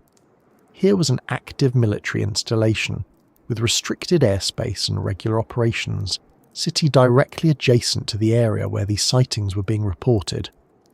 The obvious question, the one that any reasonably sceptical person would ask, was whether what witnesses were seeing near Stack Rocks was connected to military activity on the range. Experimental aircraft, drone precursors, or equipment being tested under cover of the range's restricted status were all possibilities that investigators raised. In 1977, military aviation technology was advancing rapidly, and there were certainly programs underway in Britain and the United States that involved aircraft designs not publicly acknowledged. The Harrier jump jet, capable of vertical takeoff and landing, had been in RAF service since 1969 and was based at nearby RAF Wittering, though not at Brawdy. A Harrier seen at night, at an unfamiliar angle, by someone not expecting to see it, might produce a genuinely puzzling impression. but the accounts from Stack Rocks were not easily reduced to misidentified Harriers.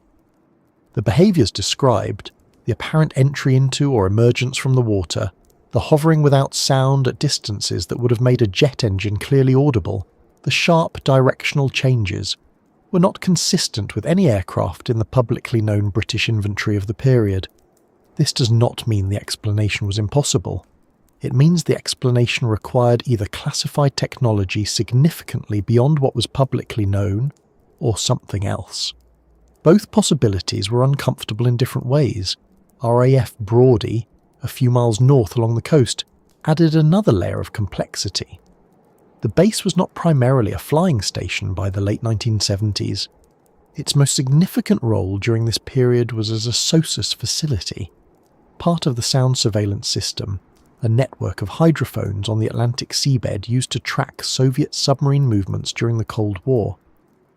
This was classified work, and the base's actual function was not publicly known in detail at the time. The official designation was vague enough to obscure what was actually happening there, which was the careful, continuous monitoring of underwater acoustic signatures across a large section of the North Atlantic. The base was, in other words, already listening to the sea, which makes the Stack Rocks reports, with their emphasis on objects near or in the water, land in an interesting place when you think about the geography carefully. There were reports, passed through the UFO research community rather than through official channels, that personnel at RAF Brawdy had their own sightings during 1977. These accounts were never formally documented in the way that civilian sightings were, partly because military personnel in the United Kingdom were and are discouraged from making UFO reports through unofficial channels, and partly because the culture at a classified installation in the middle of the Cold War was not one that encouraged drawing attention to unexplained phenomena. If you were working at a SOSUS station and you saw something strange over the bay, the rational career decision was to say nothing. This is not a conspiracy. It is simply how institutions work, and it applied to RAF personnel in 1977 as surely as it would apply to anyone working at a sensitive government facility today. Randall Jones Pugh, who was gathering accounts from across the region during this period, was aware of the Brawdy angle and attempted to pursue it. He was not able to obtain direct testimony from base personnel on the record, which is not surprising given the circumstances. What he did find was that several civilian witnesses who reported sightings near Brawdy, or in the airspace between the base and Stack Rocks, described objects that did not correspond to the aircraft types they were familiar with from the base's normal operations. Locals who lived near military installations tend to become familiar with the regular patterns of military air traffic, the times, the directions, the sounds. When something departs significantly from that pattern, they notice. Several witnesses who reported sightings in the Brawdy to Stack Rocks corridor described exactly this. Something that did not fit the familiar rhythm of the base's operations. What makes the Stack Rocks portion of the Broadhaven story particularly interesting and particularly difficult is the way it sits at the intersection of two very different kinds of uncertainty. On one side, there is the genuine possibility that at least some of what was being seen near the range and the rocks was connected to military activity that witnesses simply had no context for. Classified operations conducted in restricted airspace near a base whose actual function was itself classified. On the other side, there are accounts that seem to exceed what any 1977 military technology, classified or otherwise, could plausibly explain. The object entering the sea, for instance. No aircraft of that era had a documented capability for transmedium operation, moving between air and water, and while it is theoretically possible that classified research in this direction existed, there is no evidence from subsequently declassified documents that Britain or the United States had operational transmedium vehicles in 1977. The idea is not impossible, but it requires a significant leap. The tension between these two possibilities, mundane military explanation versus something genuinely outside the known, is not unique to Broadhaven. It appears in UFO cases wherever military installations are nearby, which is often because military installations tend to occupy large tracts of land with restricted airspace. which makes them natural locations for unusual aerial activity of all kinds. What is slightly unusual about the Stack Rock situation is how direct the geographical relationship is. The sightings were not vaguely in the direction of a distant base. They were occurring essentially adjacent to an active firing range in water that was already under acoustic surveillance by a classified facility a few miles up the coast. The military presence in this small corner of Pembrokeshire was substantial, and the sightings were concentrated precisely in the areas where that presence was most intense. Some researchers who examined the Broadhaven case in later years suggested that this concentration was not coincidental, that whatever was being seen near Stack Rocks was either attracted to the military activity or was itself part of it. The attraction hypothesis has a long history in UFO research, going back to the early nuclear era, when sightings near military installations were common enough that the US Air Force took them seriously as a potential security concern. The idea that unconventional craft might be monitoring military activity is speculative, but it is a speculation with a documented history in official thinking, not just in enthusiast literature. The US Air Force's Project Blue Book, which ran from 1952 to 1969, included reports from military bases where the objects observed appeared to be conducting what witnesses described as surveillance behaviour, hovering, observing, departing when approached. Whether any of this applies to Stack Rocks in 1977 is genuinely unknown. The honest answer is that the sightings in that area were real in the sense that real people reported them, that the witnesses were not obviously unreliable, and that the conventional explanations available at the time did not cleanly account for all of the reported details. This is a less satisfying conclusion than either a definitive military explanation or a definitive extraordinary one, but it is the conclusion that the evidence actually supports. There is one additional detail about the Stack Rocks area that deserves mention, not because it resolves anything, but because it adds a small piece of texture to the picture. The rocks themselves and the coastline around them had a pre-existing local reputation for strangeness that predated the 1977 events. This is not unusual in Welsh coastal communities, which have a long tradition of folklore connected to the sea, stories of lights offshore, of strange sounds from the water, of things seen on the cliffs at night that could not be explained in ordinary terms. Whether this tradition represents a genuine pattern of unusual phenomena in the area over a long period, or simply the natural tendency of dramatic coastal landscapes to accumulate mysterious associations, is impossible to say. But it is worth noting that the 1977 witnesses near Stack Rocks were not reporting into a complete cultural vacuum. There was already a local sense that this stretch of coast was somehow different, somehow more prone to the inexplicable than the surrounding countryside. This does not make the 1977 accounts more or less credible. Folklore can reflect genuine patterns of unusual experience, or it can simply prime witnesses to interpret ambiguous events in particular ways. Probably it does both, at different times, in different proportions. What it does suggest is that the Stack Rocks area had been on the edge of local awareness as a peculiar place for longer than the 1977 wave, and that the reports from that year were not the first time the rocks had featured in accounts of the unexplained. By the time the Stack Rocks sightings were being collected and compared with the rest of the regional reports, the investigation into the Broadhaven events had grown considerably more organised. Pugh was no longer working largely alone. Other researchers had arrived in Pembrokeshire, drawn by the scale and consistency of the reports, and the process of documenting and cross-referencing the accounts had become more systematic.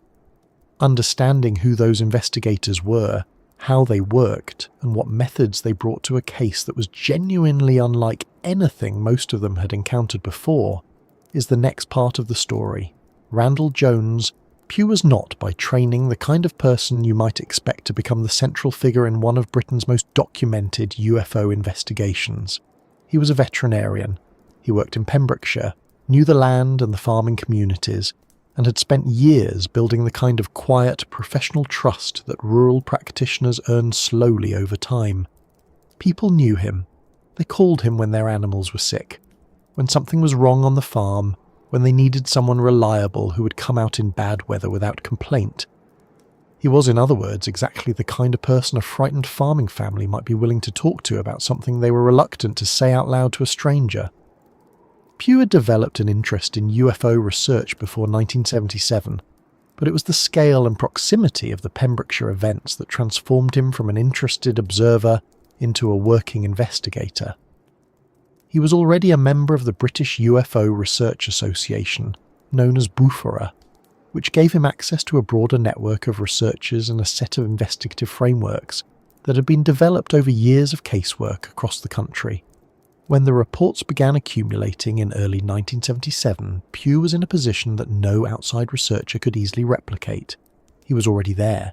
He already knew the people. He already understood the landscape, the social dynamics, the way information moved through a small rural community, and equally the way it could get stuck, suppressed by embarrassment, by fear of being laughed at, by the entirely reasonable concern that talking to journalists or researchers might bring unwanted attention to a family that just wanted to get on with its life. This local knowledge mattered more than it might sound. UFO investigations in rural communities face a particular kind of friction that urban cases do not. In a city, anonymity is easier. You can speak to a researcher and then disappear back into a crowd. In a place like Pembrokeshire in 1977, everyone knew roughly who was reporting what, and the social consequences of being publicly identified as someone who had seen a spaceship were real, and not trivial. Pugh understood this. He was careful about how he approached witnesses, careful about what he published and when, and careful to make clear that he was not trying to sensationalize anyone's experience, but simply to record it as accurately as possible. His method was relatively straightforward, though thorough by the standards of amateur investigation in that era. He conducted face-to-face interviews with witnesses, usually at their homes or in familiar settings where they would feel comfortable. He asked open questions, tried not to lead, and took detailed notes. He compared accounts from different witnesses without telling each witness what others had said, which was important for establishing whether similarities in descriptions were genuine or the result of cross-contamination. He visited the sites where sightings had occurred, took note of the terrain, the sight lines, the distances involved, and tried to assess whether the reported observations were physically plausible given the geography. He collected the children's drawings from the school incident and examined them carefully, noting the consistencies. He worked with the Coombs family over an extended period, building a record of their experiences that was cumulative rather than based on a single interview. By the time Gavin Gibbons became involved, Pugh had accumulated a substantial body of material. Gibbons was a writer and researcher who had been following the broader UK UFO wave of 1977 with professional interest, and the Pembrokeshire cluster was, by any measure, one of the most concentrated and well-documented regional events in the country. The two of them eventually collaborated on a book, The Uninvited, which was published in 1979 and brought the Broadhaven events to a national audience for the first time in a sustained book-length treatment. The Uninvited focused heavily on the Coombs family's experiences at Ripperston Farm, which were the most prolonged and in some ways the most distressing of all the Broadhaven accounts. But it also covered the wider regional pattern and drew on Pugh's fieldwork across the full range of witnesses. The book was not written as sensationalist entertainment, which is worth noting.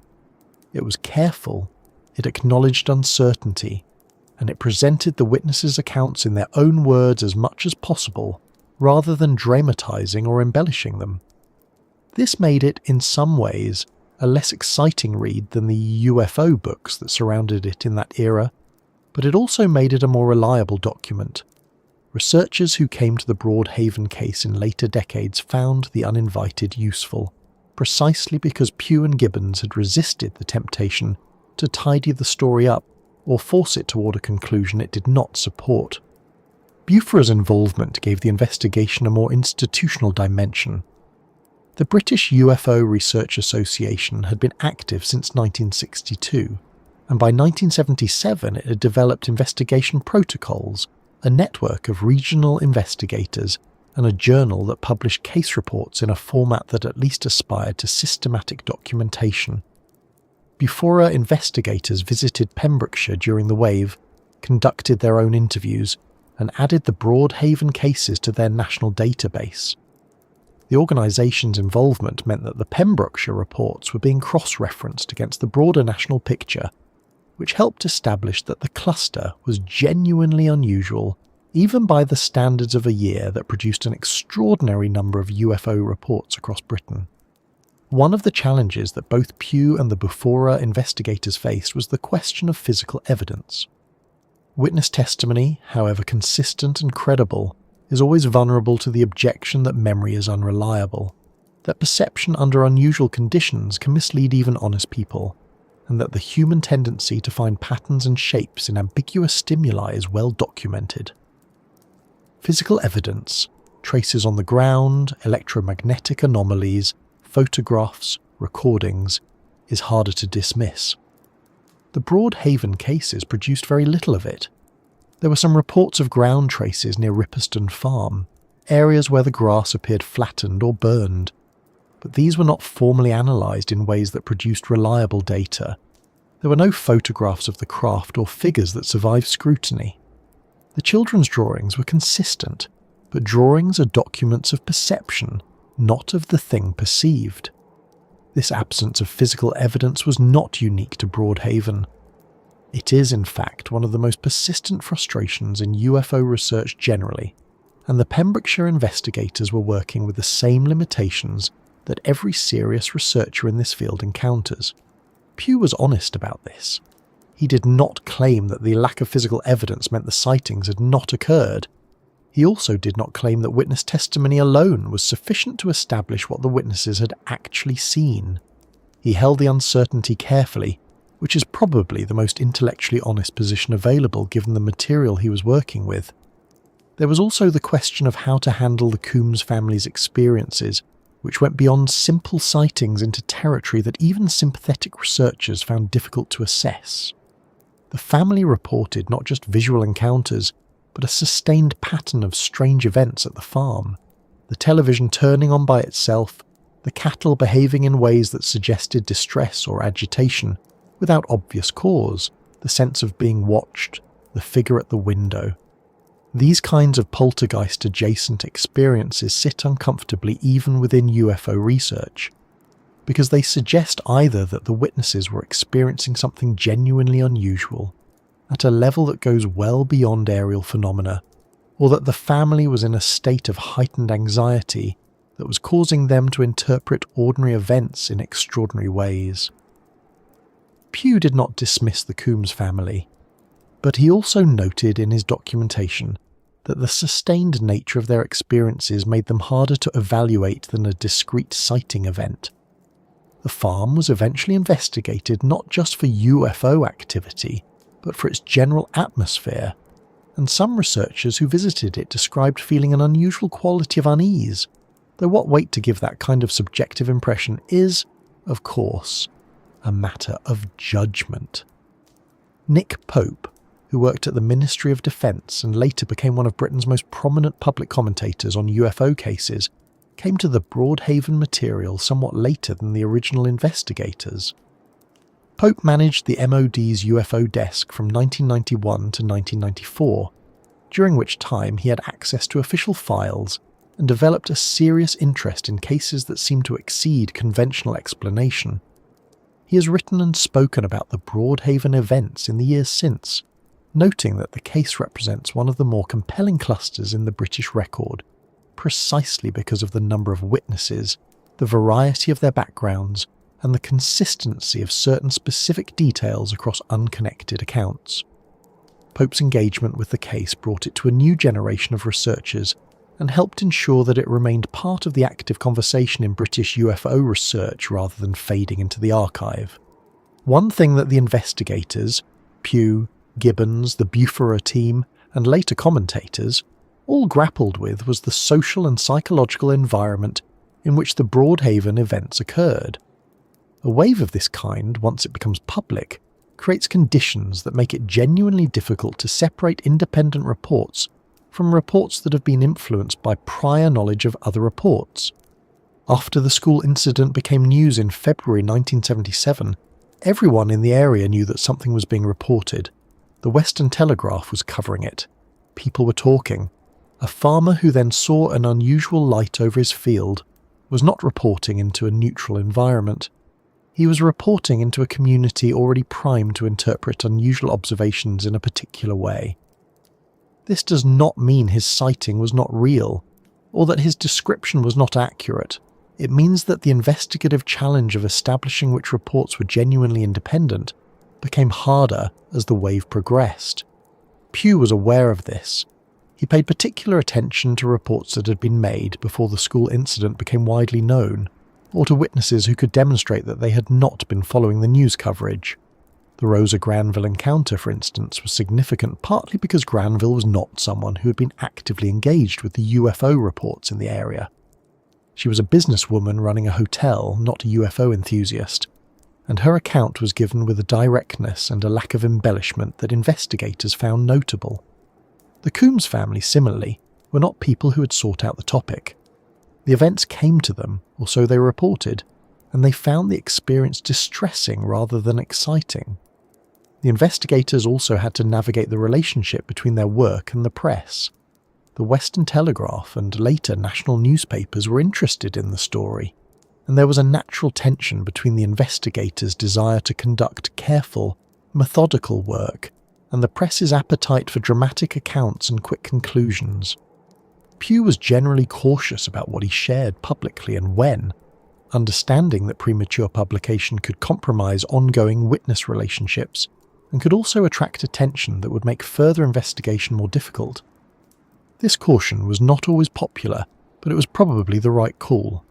The cases that have aged best in the Broadhaven record are the ones where the investigation was careful and the documentation thorough, not the ones that were rushed into print.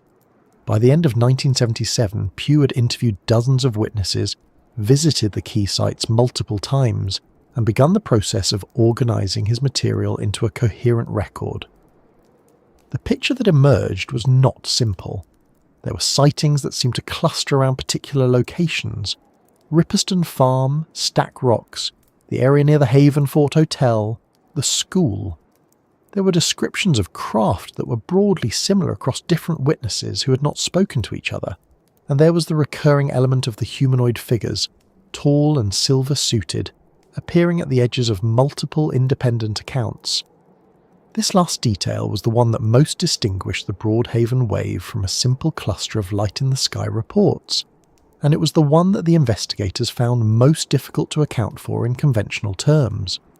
How multiple unconnected witnesses in different locations over a period of months came to describe the same kind of figure in similar physical terms is a question that the investigation raised clearly but could not definitively answer. What the figures were, where they came from, and why so many people in this small corner of Wales reported seeing them is where the Broadhaven story becomes most genuinely puzzling, and it is to that recurring pattern, the figures themselves, drawn together from across the full range of witness accounts, that the investigation turned next.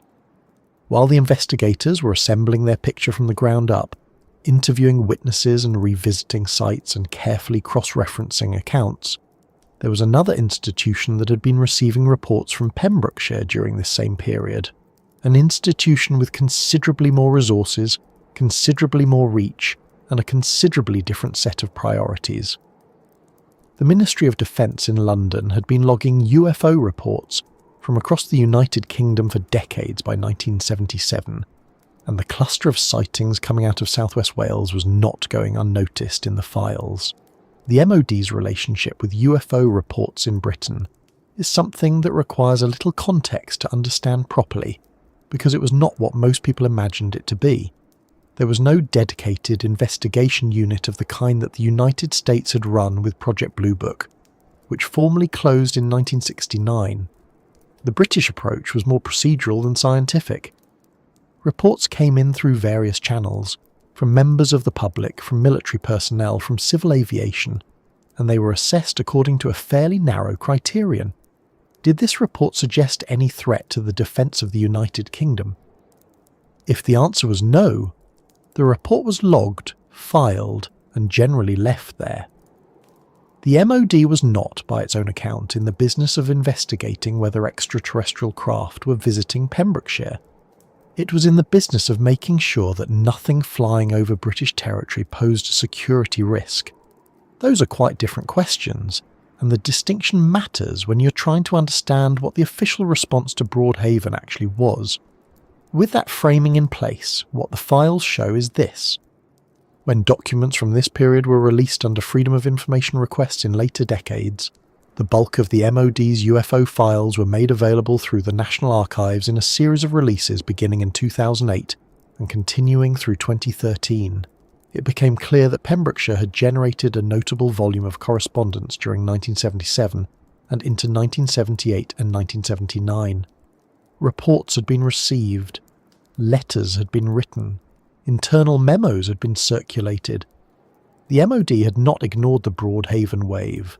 It had simply processed it through its standard framework and, finding no evidence of a conventional defence threat, had filed the material away. Some of the specific file references that researchers have pointed to include correspondence related to the school incident and to the coastal sightings near Stack Rocks.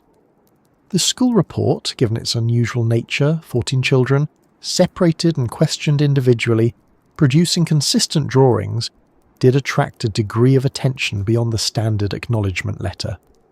There are indications in the released files that the case was considered at more than one level of the department, though the conclusions drawn were cautious and non-committal. The standard response to civilian witnesses was a polite letter explaining that the MOD had noted the report and that no further investigation was planned unless new information came to light. This was not unique to Broadhaven. It was the standard letter.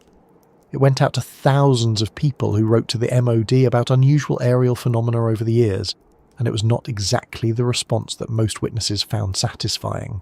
What is more interesting, and what the files gesture toward without fully resolving, is the question of what was happening at RAF Brawdy during the same period. Brawdy was not a standard RAF station. By the mid-1970s it had become a significant NATO facility, operating as a SOSUS station, that stands for Sound Surveillance System, which was a network of hydrophone arrays on the seabed designed to track Soviet submarine movements in the North Atlantic. This was serious Cold War infrastructure. The waters off Pembrokeshire were not idle coastline. They were being actively monitored, and the base at Brawdy was part of that monitoring network. American personnel were stationed there alongside British forces. The whole operation was, for obvious reasons, not publicly discussed. This matters for the Broadhaven story in a couple of ways. First, it means that the airspace and sea space around St Bride's Bay was already under a level of surveillance that most rural areas of Britain simply did not have. If something unusual was happening in the skies or waters near Pembrokeshire, there were people at Brawdy who would have had a better chance of detecting it than almost anyone else in the country.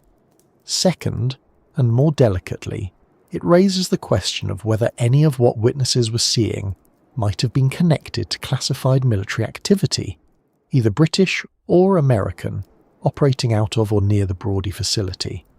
Test aircraft, surveillance drones, experimental equipment related to the SOSUS network. These are not things that would have been announced to the local population, and their presence would not necessarily have been acknowledged even when witnesses reported seeing something unusual. Several researchers have pointed out that the proximity of Brawdy to the main concentration of Broadhaven sightings is not a trivial coincidence. Ripperston Farm, the Haven Fort Hotel, Stack Rocks, the school in Broadhaven Village. All of these locations sit within a relatively compact area of coastline that falls within or very close to the operational environment of the Brawdy station. Whether this proximity explains anything, or whether it is simply a geographical fact about a small peninsula, is genuinely unclear. The MOD files do not contain any document that says In plain terms, that Broady personnel observed the same phenomena that local civilians were reporting. What the files do show is that there was awareness at official level of the Pembrokeshire reports, and that the standard response was applied without any apparent escalation to a deeper investigation. There is, however, a persistent strand of testimony from people connected to Broady during this period that suggests the official picture may not be complete. Several individuals who served at or near the base in the late 1970s have, in later years, given informal accounts of unusual sightings or of conversations within the base about the local UFO reports.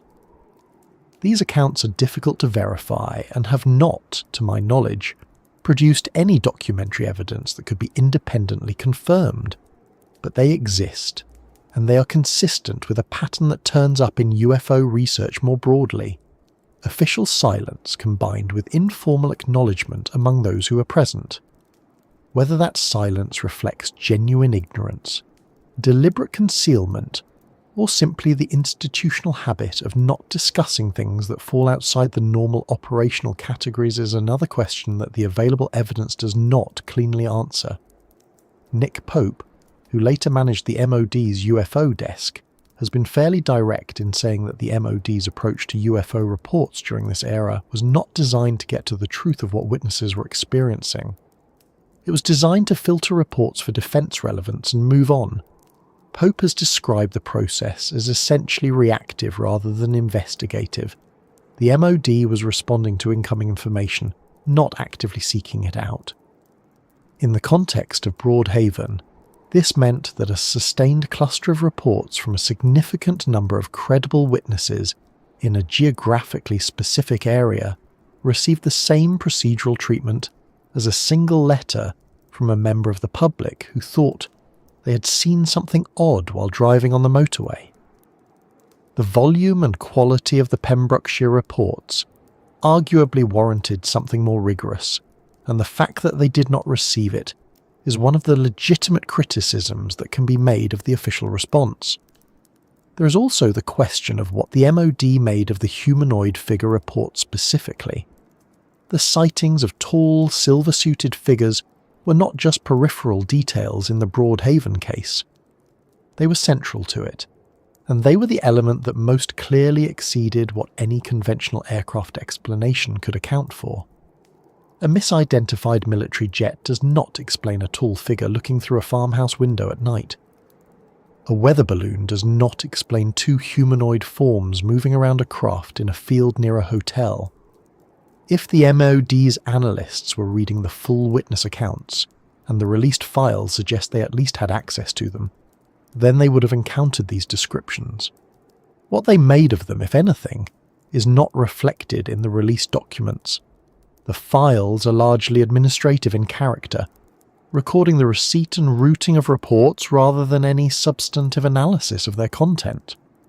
It is worth pausing for a moment on what the Freedom of Information releases actually showed, because there is sometimes a tendency to assume that the release of government UFO files is either a great revelation or a great disappointment, and the reality is somewhat more nuanced than either. The MOD files released from 2008 onward ran to thousands of pages and covered decades of British UFO reporting. They confirmed that the government had been receiving and logging reports consistently, that some cases had been taken more seriously than others, and that there was no smoking gun document proving either the extraterrestrial origin of any craft or a deliberate cover-up of such origin. What they did show, in the case of Pembrokeshire and elsewhere, was that the official machinery had been aware of far more than it typically acknowledged in public statements, and that the gap between what was publicly said and what was internally documented was sometimes significant. For Broadhaven specifically, the files added a layer of official texture to a case that had already been extensively documented by civilian investigators. They confirmed that the MOD had received reports, that some internal discussion had taken place, and that no formal investigation of the kind that the witnesses and researchers felt the case warranted had ever been conducted. Whether that absence of investigation reflects a judgment that there was nothing to find, or a judgment that what was there was better left undisturbed, is something the files do not resolve. Both possibilities remain open. What is clear is that the people who lived through the Broadhaven events, the schoolchildren, the Coombs family, Rosa Granville, the fishermen, the farmers, did not receive any meaningful official engagement with their experiences. They wrote letters that were answered with form responses. They gave accounts that were logged and filed. They lived in a community where something genuinely unusual appeared to be happening, and the official world largely looked away. Pugh and the civilian investigators stepped into that gap, doing the work that the MOD had the resources to do but chose not to. The result was a body of documentation that, whatever one makes of its ultimate conclusions, represents a serious and sustained attempt to understand what was happening in this corner of Wales. One detail worth noting, simply because it gives a sense of the operational texture of the MOD's position during this period. The standard UFO report form used by the department asked witnesses to describe the shape, colour and movement of what they had seen, and to note any sounds, smells or physical effects. It did not ask about humanoid figures. The form was designed around the assumption that what was being reported was an aerial object. The Broadhaven witnesses were, in many cases, reporting something that did not fit neatly into that framework. A form designed to capture information about lights in the sky was not particularly well suited to recording a detailed account of a tall, silver-suited figure seen at close range in a field. The mismatch between the official reporting structure and the actual character of the Broadhaven accounts is itself a small but telling detail about how the official response was shaped. The MOD's files on Pembrokeshire, then, tell a story of acknowledgement without engagement, of awareness without investigation, of an institution operating within a framework that was not designed for the kind of case it was encountering. Whether that framework was adequate, or whether it was a deliberate choice to keep the investigation shallow, is a question that researchers continue to debate. What is not in question is that the official record, when it finally became available, confirmed the scale of the reporting from this area during this period, and added the weight of government documentation to what had previously rested almost entirely on civilian testimony and the work of independent investigators. And it is that testimony, the descriptions given by the witnesses themselves, the specific and recurring details that appear across accounts from people who had no apparent reason to coordinate their stories, that brings us back to the most genuinely puzzling element of the whole Broadhaven picture. Because once you have set aside the question of what the MOD did or did not do, once you have noted the proximity of Broady and the possibility of classified activity, once you have acknowledged the limits of the official record, you are still left with the figures, the tall ones, the silver-suited ones, the ones that multiple unconnected witnesses in different locations across a period of months described in terms that were strikingly uncomfortably similar. That pattern is what the investigators kept returning to, and it is what the next part of this story examines most carefully. There is something that happens when you begin laying witness accounts side by side. You start looking for the differences, the contradictions, the places where one person's memory does not quite match another's. That is the natural instinct, and it is a reasonable one. Inconsistency is what you expect when people are describing something they imagined, or misremembered, or invented.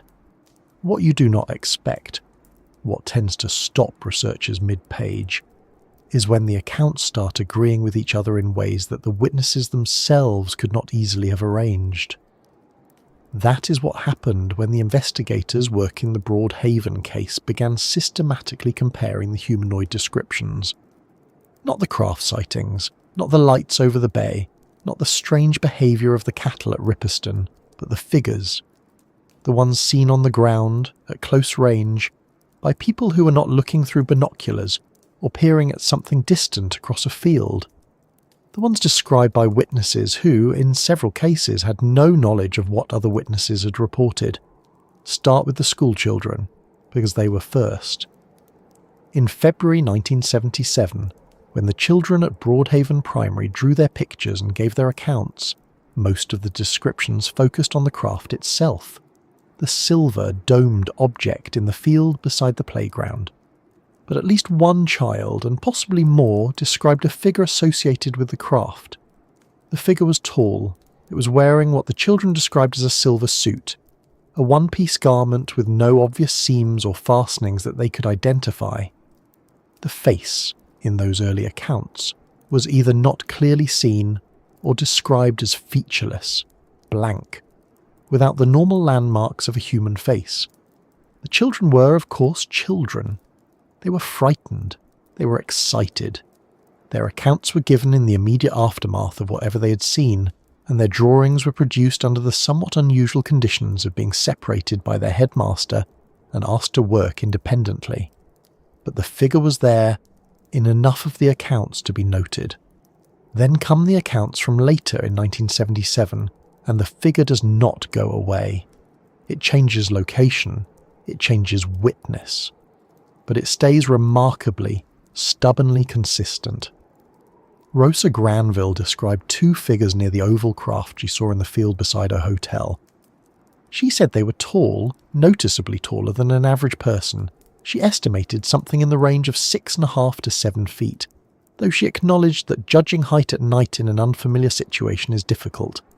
They were wearing one-piece suits. They moved with a kind of deliberate, unhurried quality that she found more unsettling than if they had been moving quickly. She could not make out facial features. She watched them for a period she estimated at several minutes before the encounter ended and the craft departed. Rosa Granville was not a person given to dramatic storytelling. People who knew her described her as practical, grounded, not particularly imaginative in the way that phrase is sometimes used as a gentle insult. She ran a hotel, she dealt with the public every day, she gave her account clearly and consistently to the people who interviewed her, and she did not embellish it or expand it over time in the way that fabricated accounts often tend to do. At Ripperston Farm, the Coombs family's experiences with humanoid figures were among the most sustained and the most distressing of any in the Broadhaven cluster. Pauline Coombs described, on more than one occasion, seeing a tall figure through the windows of the farmhouse at night. The figure would be standing outside, looking in. It wore what she described as a silver suit. It was tall enough that its face was level with windows that would have required a person of well above average height to see through comfortably. The face, when she could make it out at all, appeared to lack normal features. She described the experience not as frightening in a sudden, sharp way, but as deeply and persistently wrong, a feeling that something was present that should not be, something that was observing the family with a patience and a stillness that felt entirely unlike anything she had encountered before. Billy Coombs corroborated elements of his wife's accounts. The children in the family also reported experiences. The farm dog behaved erratically during the periods when these sightings occurred. The cattle, as was noted in the section dealing with the farm's full history, showed signs of disturbance that the family and later Randall Jones Pugh found difficult to attribute to ordinary causes. But it is the humanoid figure at the window that tends to stay with people who read the Coombs accounts carefully. Because a figure at a window is not an aerial phenomenon. It is not a misidentified aircraft or a plasma discharge over the bay. It is something standing in a farmyard at night in a silver suit, looking through glass at a family inside their home. Whatever that was, it was close. It was terrestrial in the sense of being on the ground. And it was seen by more than one person. Other witnesses from the broader area during 1977 added their own descriptions. A woman driving near Stack Rocks reported seeing a tall figure by the roadside that she initially took to be a person in some kind of protective clothing, before she noticed that it was standing completely still, and that its proportions were not quite right. A couple near Little Haven reported a similar figure in a field some distance from the road. These accounts were less detailed and less thoroughly investigated than the Granville or Coombs testimonies, but they existed, and they were consistent in the same basic ways. Tall, silver-suited, featureless or near-featureless face, a quality of stillness or deliberate movement that witnesses found deeply unnatural. When Randall Jones Pugh began compiling and comparing these accounts, the consistency was something he found genuinely difficult to explain away. Pugh was a careful man. He was a veterinarian by profession, trained to observe, to be precise about what he was seeing, and to distinguish between what the evidence actually showed and what he might want it to show. He was a UFO researcher, yes, and he brought genuine interest and belief to the subject, but his investigative approach was methodical rather than credulous. He cross-referenced accounts. He interviewed witnesses separately. He asked the same questions in different ways to see whether the answers held. And what he kept finding was that the humanoid descriptions from people who had not spoken to each other, who lived in different parts of the area, who had encountered the figures in different locations and at different times, were converging on the same basic picture. The height was consistent. Somewhere between 6.5 and 7 feet was the most common estimate. The witnesses were appropriately uncertain about precise measurements, given the conditions under which the sightings occurred. The suit was consistent, silver, one piece, no visible fastenings or markings. The face was consistently either not visible or described as lacking the normal features of a human face. The movement was consistently described as either very still or very deliberate, without the natural variation and slight awkwardness of ordinary human movement. Now, it is worth being honest about what consistency of this kind does and does not prove. It does not prove that the witnesses all saw the same thing in any objective sense. It does not rule out the possibility that later witnesses had been influenced by earlier accounts, consciously or otherwise, particularly given that the Western Telegraph and other local outlets were covering the events and that descriptions of humanoid figures had entered the local conversation by mid-1977. If you know that other people in your community have described a tall silver figure, and then you see something unusual in a field at night, there is a real possibility that your brain reaches for the available template. That is not dishonesty. That is how human perception and memory work, especially under conditions of stress or uncertainty. Pugh was aware of this problem. He tried to account for it by focusing particularly on those accounts that appeared to predate the wide circulation of the humanoid descriptions, and on those witnesses who could credibly claim to have been unaware of what others had reported. Rosa Granville, for instance, was not someone who followed UFO news or read the local paper with particular attention to the ongoing reports. Her encounter, as she described it, came as a complete surprise, and her account of the figures was given before she'd been told in detail what other witnesses had described. That made her testimony, in Pugh's assessment, particularly significant. The hoax possibility also had to be considered, and it was. Because there was, as it turned out, at least one person in the area who'd been wearing a silver suit during this period, and not for reasons connected to any kind of spacecraft. A local man, whose name was later reported as Glyn Edwards, though accounts vary slightly on the details, was identified as having dressed in a silver suit on at least one occasion as a prank or a joke. This became, for some commentators, the key that unlocked the whole humanoid mystery. A man in a silver suit. Of course, the children were fooled. The farmers were fooled. Everyone was fooled by a local prankster in a costume, and the whole humanoid thread of the Broadhaven story unravels. Except that it does not, quite. And the reason it does not is not because the silver suit story is false, it may well be true, but because a single prankster in a suit, however committed, does not cleanly account for all of the humanoid accounts that were reported across the area during this period. Consider the Rosa Granville encounter. It occurred at night, on private property, at a hotel that was not particularly accessible to casual visitors after dark. The figures she described were not doing anything that looked like a prank. They were not interacting with anyone, not performing for an audience, not behaving in the way that someone trying to frighten people or generate a reaction would naturally behave. They were moving around a craft in a field. The encounter lasted several minutes. 2 figures were present. A single man in a silver suit does not become 2 figures. Consider the Coombs farmhouse window incident. Ripperston Farm was not a place where a casual prankster would easily find themselves late at night. The farm was working agricultural land, not a public space. The figure at the window was described as being tall enough to look through a window at a height that would require someone of very considerable stature. And again, the quality of the encounter, the stillness, the sustained observation, the sense of being watched rather than being startled, does not match the character of a prank. There is also the simple question of scale. If one man in one silver suit was responsible for generating the humanoid thread of the Broadhaven events, he would have had to be extraordinarily busy across a very wide geographic area over a period of many months. He would have needed to be on private farmland at night, in a hotel field in the early hours of the morning, by roadsides near Stack Rocks, and in fields near Little Haven, all while maintaining enough consistency in his appearance and behaviour to produce accounts that agreed with each other in their details. That is not impossible, but it is a lot to attribute to a single local prankster.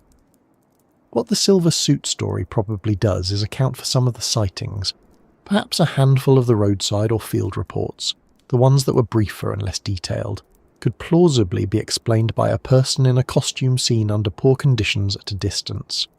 That is a reasonable conclusion, and it would be dishonest to dismiss it. Hoaxes do happen, and they do contaminate genuine witness clusters, and they do make the job of researchers considerably harder. Acknowledging that some of the humanoid sightings may have been a prank does not require dismissing the ones that cannot be explained that way. What it does do is highlight a genuine difficulty that runs through the whole Broadhaven case and through UFO investigation more broadly. When you have a sustained cluster of events over a period of months, in a community that becomes increasingly aware of its own story, it becomes very hard to separate the threads, the genuine from the influenced, the independently reported from the culturally contaminated, the sighting that happened before anyone was talking about silver figures from the sighting that happened after every farm in the area had heard the descriptions. Pugh tried to make these distinctions carefully, and he was probably more successful than most investigators in similar situations, but the problem does not fully resolve.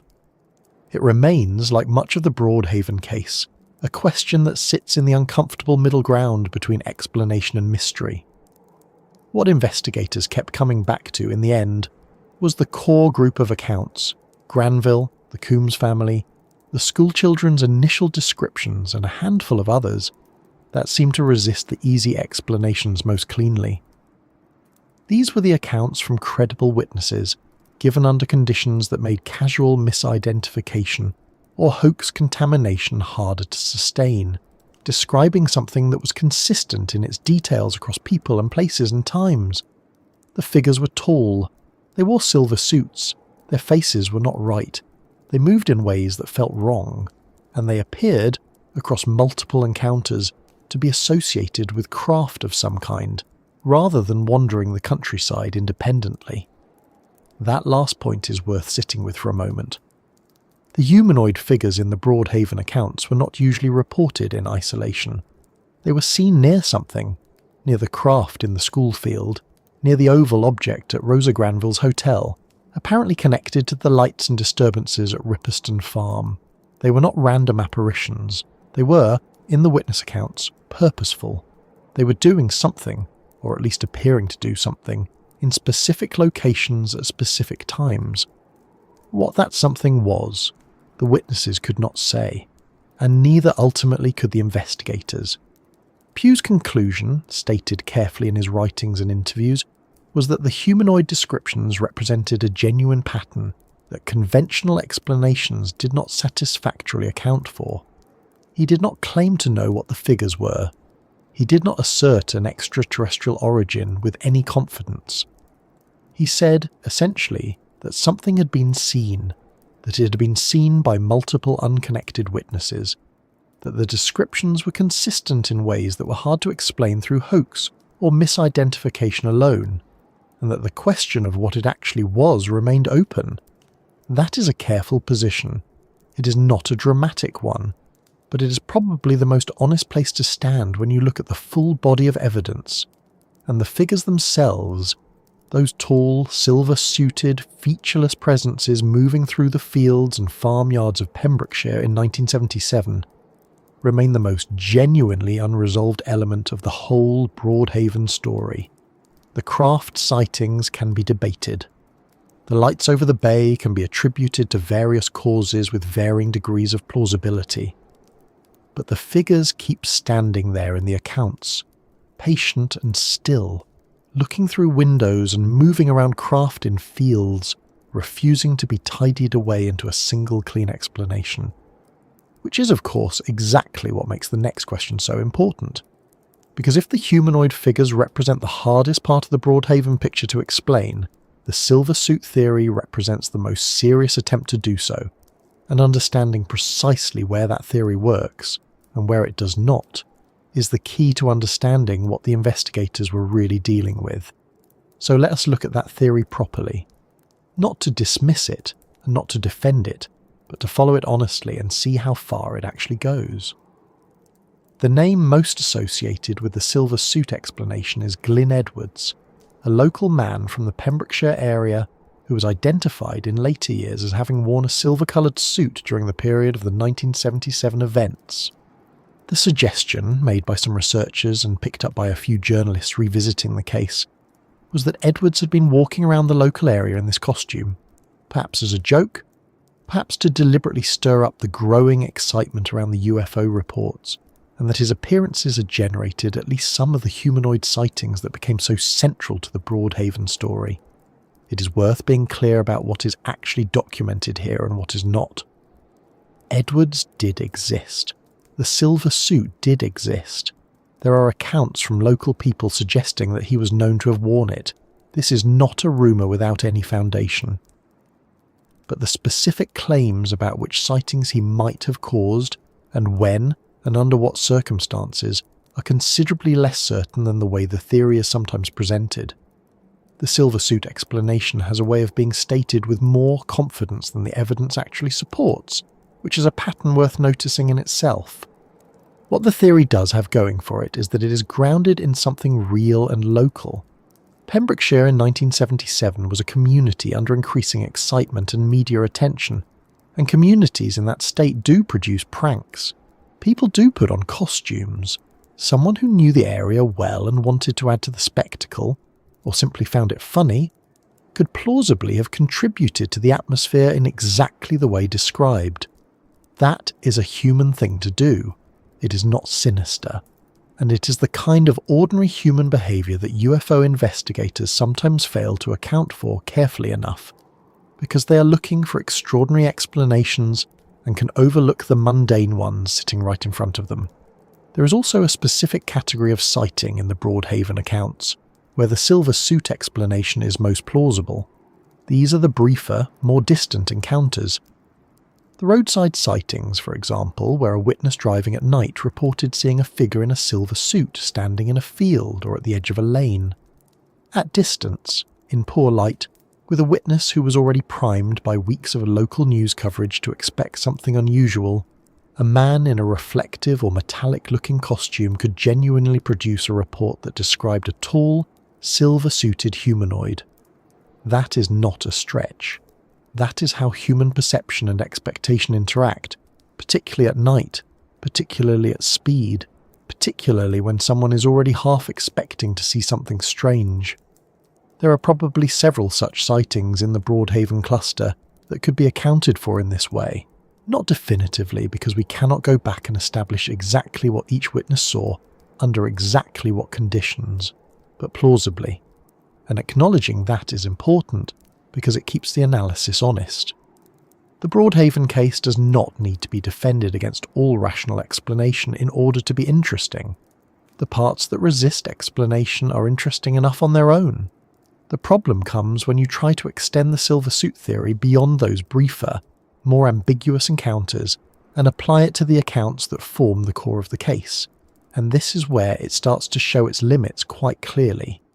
Take Rosa Granville's account. She reported seeing the craft and the figures in the early hours of the morning, on the private grounds of her own hotel, at a distance close enough to observe them in some detail. The Haven Fort Hotel is not a public road. It is not a field adjacent to a lane where a prankster might wander. It is private property, and Granville was observing from her own window. For the silver suit theory to account for her encounter, you would need Glyn Edwards, or someone like him, to have been on private hotel grounds in the middle of the night, in costume, moving around in a manner consistent enough with her description to produce the account she gave. That is not impossible. But it requires a level of deliberate effort and planning that starts to make the prank hypothesis feel less casual and more calculated. And if it was that calculated, the question of motive becomes more pressing. Granville was also a credible witness in a specific sense. She was a businesswoman. She had a reputation in the local community. She had no history of making unusual claims. She was not, by any account, someone who was excitable or prone to fantasy. Randall Jones Pugh, who interviewed her carefully, found her account consistent and her manner measured. She described what she saw in practical terms without embellishment, and she did not change her story under questioning. The silver suit theory requires us to believe that this particular woman was fooled at close range on her own property in the early hours by a man in a costume. It is possible. But it is a harder case to make than it might initially appear. The Coombs family incidents are even more difficult to account for in this way. Their experiences at Ripperston Farm were not single encounters. They were sustained, repeated, and varied. The tall figure seen looking through the window was one element, but the family also reported craft sightings, strange behaviour in their cattle, electrical disturbances, and a persistent sense of surveillance over a period of months. A man in a silver suit might account for the window incident if you accept that he was on their private farmland at night and tall enough to be visible at the window height described. But he cannot account for the cattle. He cannot account for the television sets. He cannot account for Pauline Coombs's close-range craft sighting. The silver suit theory, applied to Ripperston Farm, can at most explain one thread of a much more complex weave of experience. And then there is the question of the school children. Their encounter, the one that started everything on February 4th, 1977, preceded the period when the silver suit theory would have had most of its cultural traction. The children were not yet primed by months of local UFO coverage. They had not yet heard the descriptions that would circulate later. Their drawings, made independently and then compared, showed a craft, not a figure walking in a field. The humanoid element in their account was secondary. One child described a figure near the craft, but the primary report was of the craft itself. The silver suit theory does not really engage with the school incident at all, because there is no silver-suited figure at its centre. What this means is that the theory works best as a partial explanation. It may account for a subset of the humanoid sightings, probably the more peripheral ones, the briefer glimpses, the roadside encounters. It does not account for the core accounts in any satisfying way, and this is actually a fairly typical pattern in cases of sustained UFO clusters. The easy sightings get explained, and the harder ones remain. The peripheral reports get accounted for, and the central ones do not. There is also something worth considering about the psychology of the hoax explanation itself. When a hoax element is identified in a complex witness cluster, there is a tendency for it to expand in the telling. The discovery of a silver suit and a man who wore it becomes, in some accounts, a resolution of the humanoid mystery. But that is a rhetorical move, not a logical one. Finding that a hoax element existed does not mean that the hoax element explains everything. It means the hoax element explains the hoax element. The rest of the evidence still has to be addressed on its own terms. Pugh was aware of this dynamic and wrote about it with some care. He acknowledged that hoaxing had almost certainly occurred during the Broadhaven wave. He would have been naive not to, but he was precise about what he thought the hoaxing could and could not account for. His position was that the core accounts, the ones from credible witnesses under conditions that made simple misidentification or casual hoaxing implausible, remained genuinely unexplained. He did not use the word unexplained as a synonym for extraterrestrial. He used it in its literal sense, that no explanation had been offered that satisfactorily accounted for what those witnesses described. That distinction matters. Unexplained is not the same as inexplicable. it means the explanation has not yet been found, or that the available explanations are insufficient. It is an honest position, and it is the appropriate one for a case like Broadhaven, where the evidence is real but the conclusions are genuinely uncertain. One researcher who looked at the silver suit question with some care was Jenny Randalls, the British UFO investigator who worked extensively on Welsh cases during this period. Randalls noted that the consistency of the humanoid descriptions across unconnected witnesses was difficult to attribute entirely to hoaxing, because the descriptions appeared in accounts that were given before the community had fully developed a shared language for what was being seen. In other words, some of the witnesses who described tall, silver-suited figures gave those descriptions early enough in the wave that they would not yet have been influenced by hearing other people's accounts. If the silver suit theory is correct, the prankster would have had to have been active very early, before the wave was even widely known, which is a harder timeline to sustain. There is also the physical detail that keeps coming up across the accounts, the featureless face that is worth considering separately.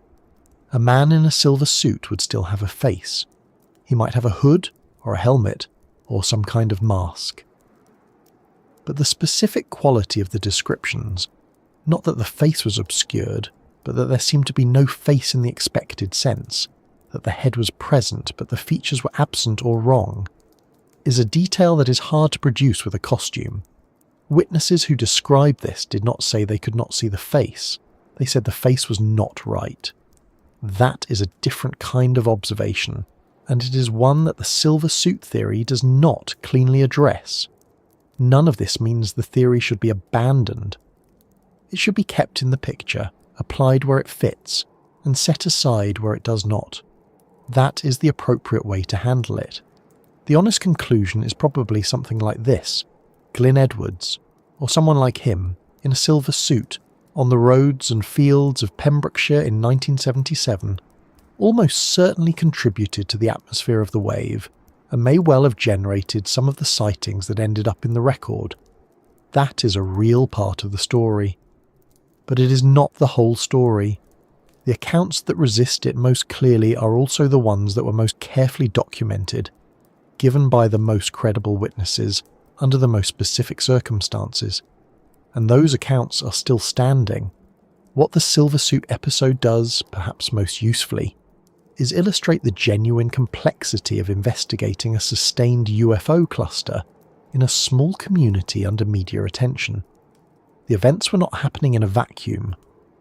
They were happening in a place where people knew each other, where word travelled fast, where the local paper was covering the story weekly, and where the cultural temperature was rising steadily through 1977.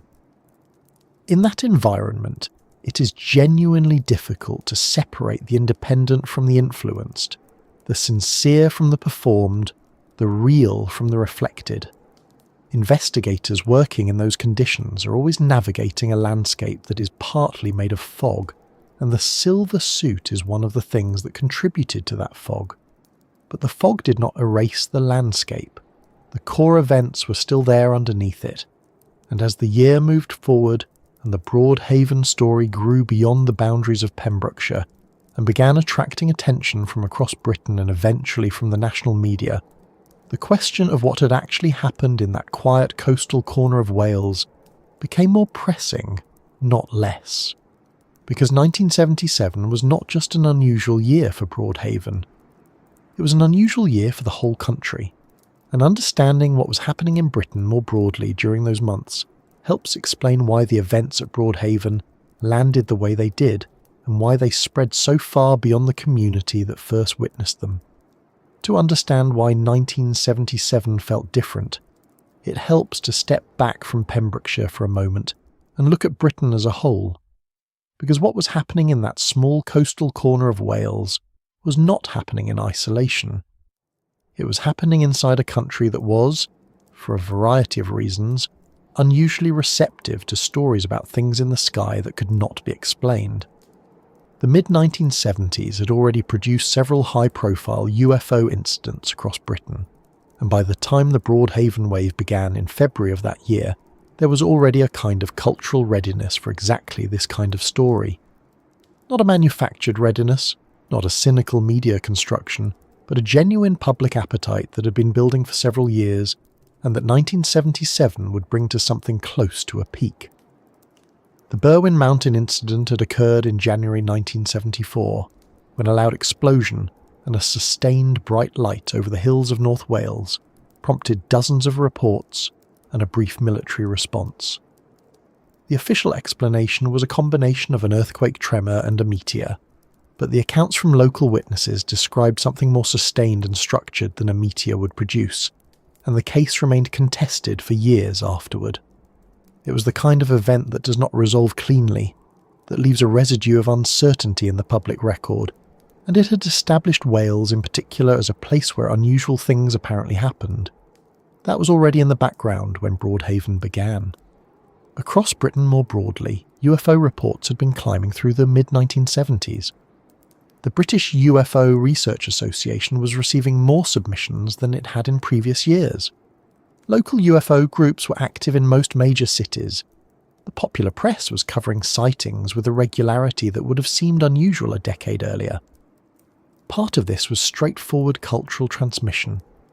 American interest in UFOs was high, and American media crossed the Atlantic quickly. But part of it was also that genuine reports were coming in from genuine witnesses, and the volume was hard to dismiss entirely as social contagion. Then, in November 1977, Steven Spielberg's Close Encounters of the Third Kind was released in British cinemas.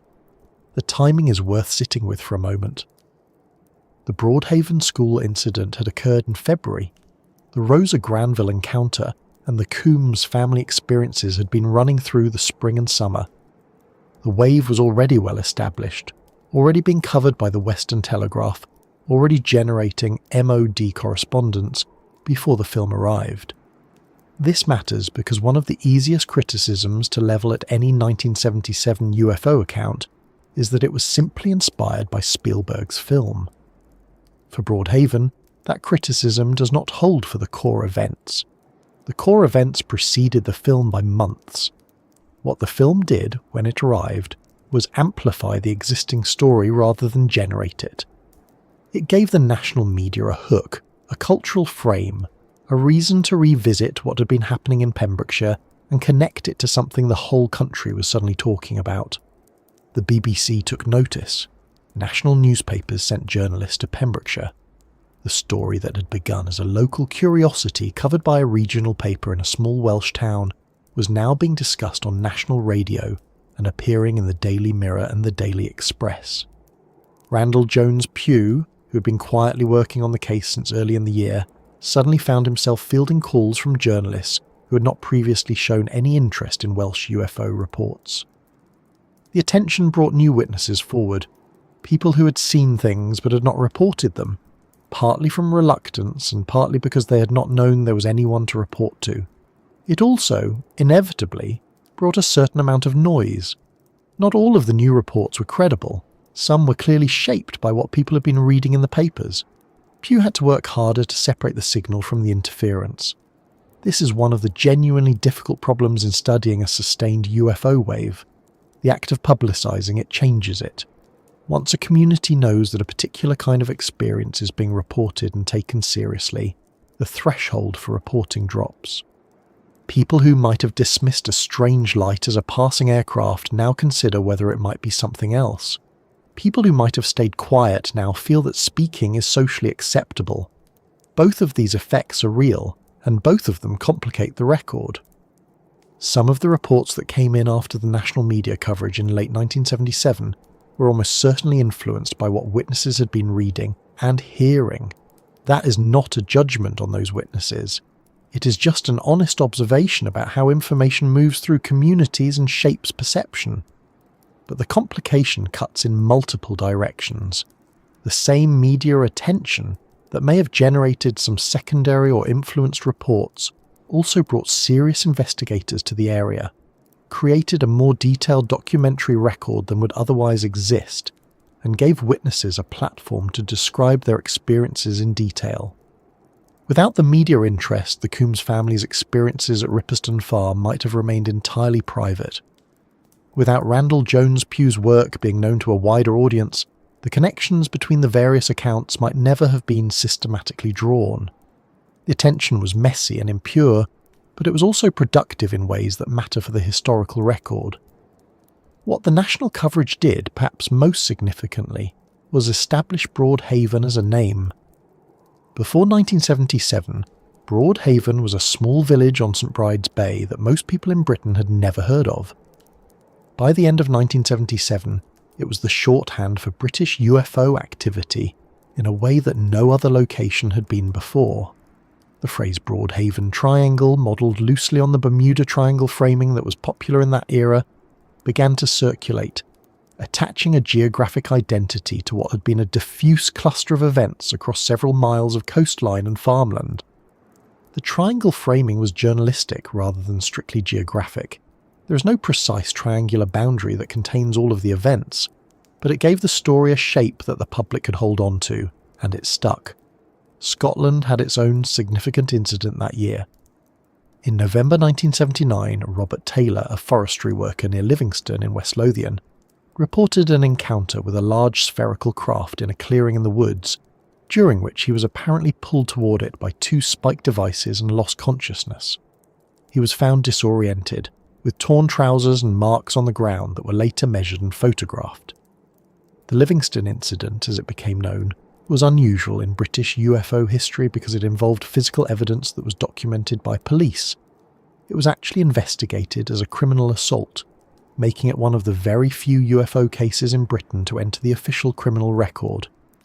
The two cases, Broadhaven and Livingston, became the twin pillars of serious British UFO research in the late 1970s, representing two different types of encounter, but both distinguished by the quality and number of witnesses and the degree of documentation. Together they reflected something about that particular moment in British culture. The late 1970s were an anxious time in Britain.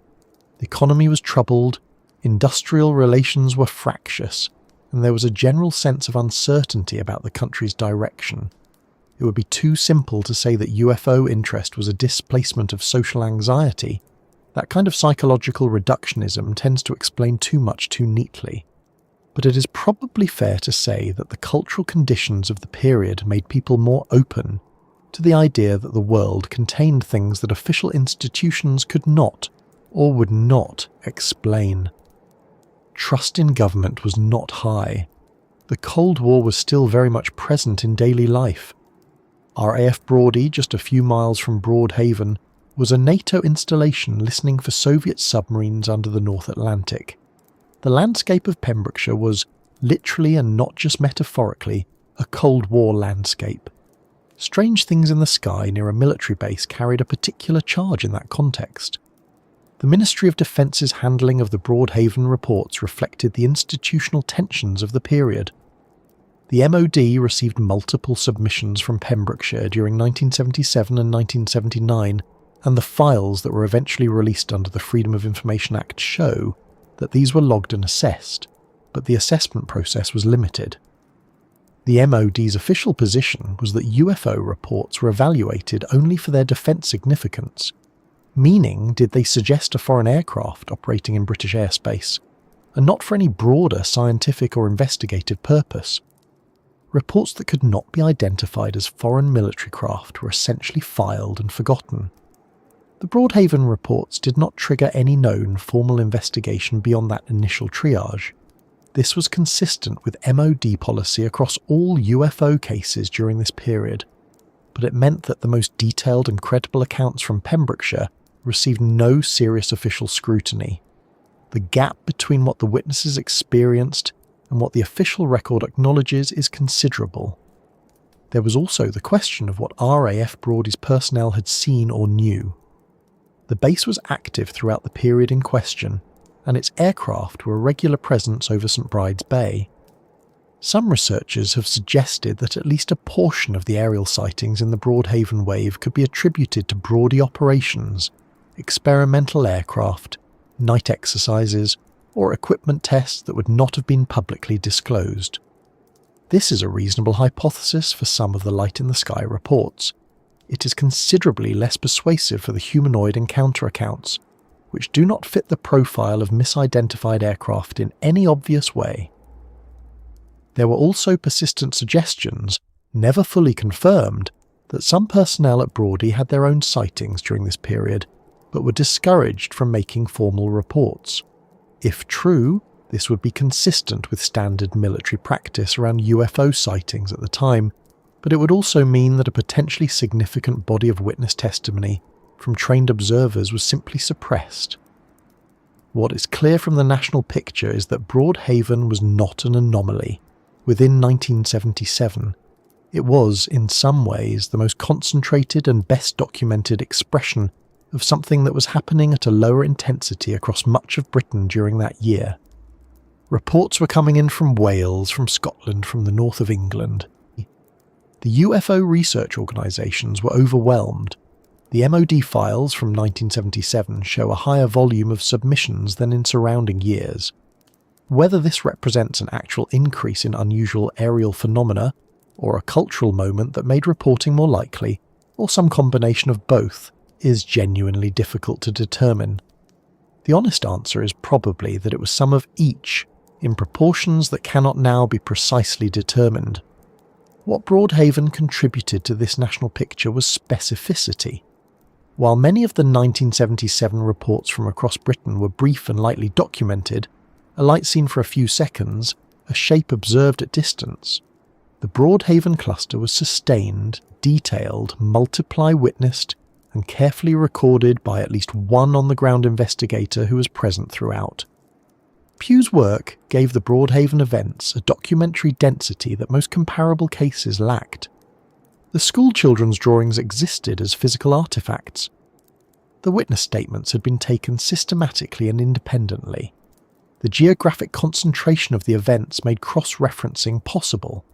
This is why Broadhaven became the symbolic centre of British UFO interest during the period, rather than any of the dozens of other reports that came in during the same months. It was not simply that the events were more dramatic, it was that they were better documented, and documentation is what turns a report into a case. The cultural moment of 1977 neither created Broadhaven nor invalidated it. What it did was ensure that the events were not forgotten. In a quieter year, with less media interest, with no Spielberg film arriving to sharpen public attention, the Broadhaven wave might have been covered in the Western Telegraph for a few weeks, and then subsided into local memory without ever reaching a national audience. The cultural conditions of 1977 guaranteed that it would not be forgotten, that it would be written about and investigated and argued over, and that the witnesses would have a record that outlasted the moment. Whether that record ultimately points towards something genuinely unexplained, or toward a complex tangle of misidentification, suggestion, and occasional hoaxing, is a question that the cultural context cannot answer. But the cultural context is why the question is still being asked nearly 50 years later.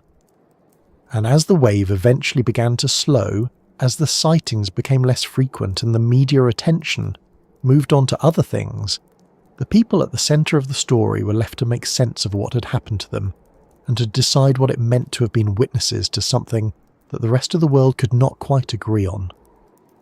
Their lives after 1977 are part of the story too. The wave did not end with a single moment. There was no dramatic conclusion, no official announcement, no event that drew a clear line under what had happened in Pembrokeshire. The sightings simply became less frequent as 1978 moved into 1979, and then the reports grew quieter still, and eventually the Broadhaven Triangle faded from the national headlines the way these things tend to do, gradually without ceremony, leaving behind a landscape that looked exactly as it always had, and a community that had been changed in ways that were harder to measure. For the people at the centre of it, though, the fading of media interest did not mean the fading of the experience itself. The witnesses remained. Their memories remained.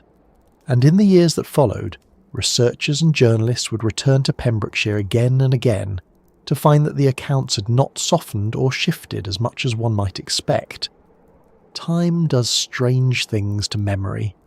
It smooths some edges and sharpens others. But the core of what the Broadhaven witnesses described in 1977 proved remarkably durable across the decades. The Coombs family's situation was perhaps the most difficult of all the central cases. Billy and Pauline Coombs had not simply seen a light in the sky one evening and filed a report. They had lived through what they described as a sustained and deeply unsettling series of experiences at Ripperston Farm. The figures at the window, the cattle behaving strangely, the television set switching on in the night, the sense that something was paying attention to them specifically. That kind of prolonged experience, whatever its ultimate explanation, leaves a mark. By the early 1980s, the family had left Ripperston Farm. The exact circumstances of their departure were not widely publicised, and the family kept a lower profile after the intense scrutiny of the late 1970s. What is known is that Pauline Coombs continued to speak about her experiences when approached by researchers, and that she did not retract or significantly revise her accounts. She had described what she described, and she maintained that it had happened. The farm itself passed on to other tenants, and the fields around it returned to the quiet business of being coastal Welsh farmland, with no particular reputation for anything unusual. Rosa Granville continued to run the Haven Fort Hotel for some years after her encounter in mid-1977. She'd reported waking to see a large oval craft in the field near her hotel, with two tall figures moving near it, and she'd given this account clearly and consistently to local press and to researchers. She was, by all accounts, a practical and grounded woman who had not been looking for an unusual experience and was not particularly interested in UFO culture as a subject. She simply reported what she had seen. In later interviews, she remained consistent. She did not embellish. She did not walk back. She described the same oval shape, the same tall figures, the same early morning darkness, and she did not offer theories about what it might have been. She said she had seen it, and that she had no satisfactory explanation for it. Rosa Granville died some years later, and her account died with her in the sense that there would be no further testimony. But what she had said was on the record, documented by researchers who had spoken with her directly, and it remained part of the Broadhaven case file in a way that could not be undone by her absence. The school children were a different matter, and in some ways the most interesting thread to follow across the decades. They had been 7, 8, 9 years old in February 1977 when they stood in the playground of Broadhaven Primary School and watched something they could not explain settle into the field beyond the fence. They had drawn their pictures independently, under the instruction of Headmaster Ralph Llewellyn, and those drawings had been preserved. The children grew up. They went to secondary school. They left Pembrokeshire or stayed. They became adults with jobs and families and the ordinary texture of life. And periodically, journalists and researchers came back to find them. The revisits happened at various points across the following decades. In 2009, around the time that some of the MOD's UFO files were being released to the public under the Freedom of Information Act, there was renewed media interest in the Broadhaven case, and several of the original schoolchildren, now in their late 30s and the early 40s, spoke again about what they had seen. The accounts were, in their essentials, the same: a silver or metallic object in the field, a dome shape on top, the size of it, larger than a car, perhaps as large as a bus. Some of them described the experience of being disbelieved by adults as having been more upsetting than the sighting itself. They had seen something, they had tried to report it, and the initial response from their teacher had been dismissal.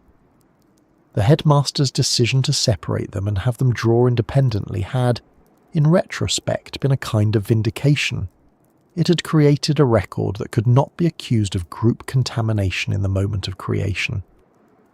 By 2017, another round of documentary and journalistic interest brought some of the witnesses back into view again.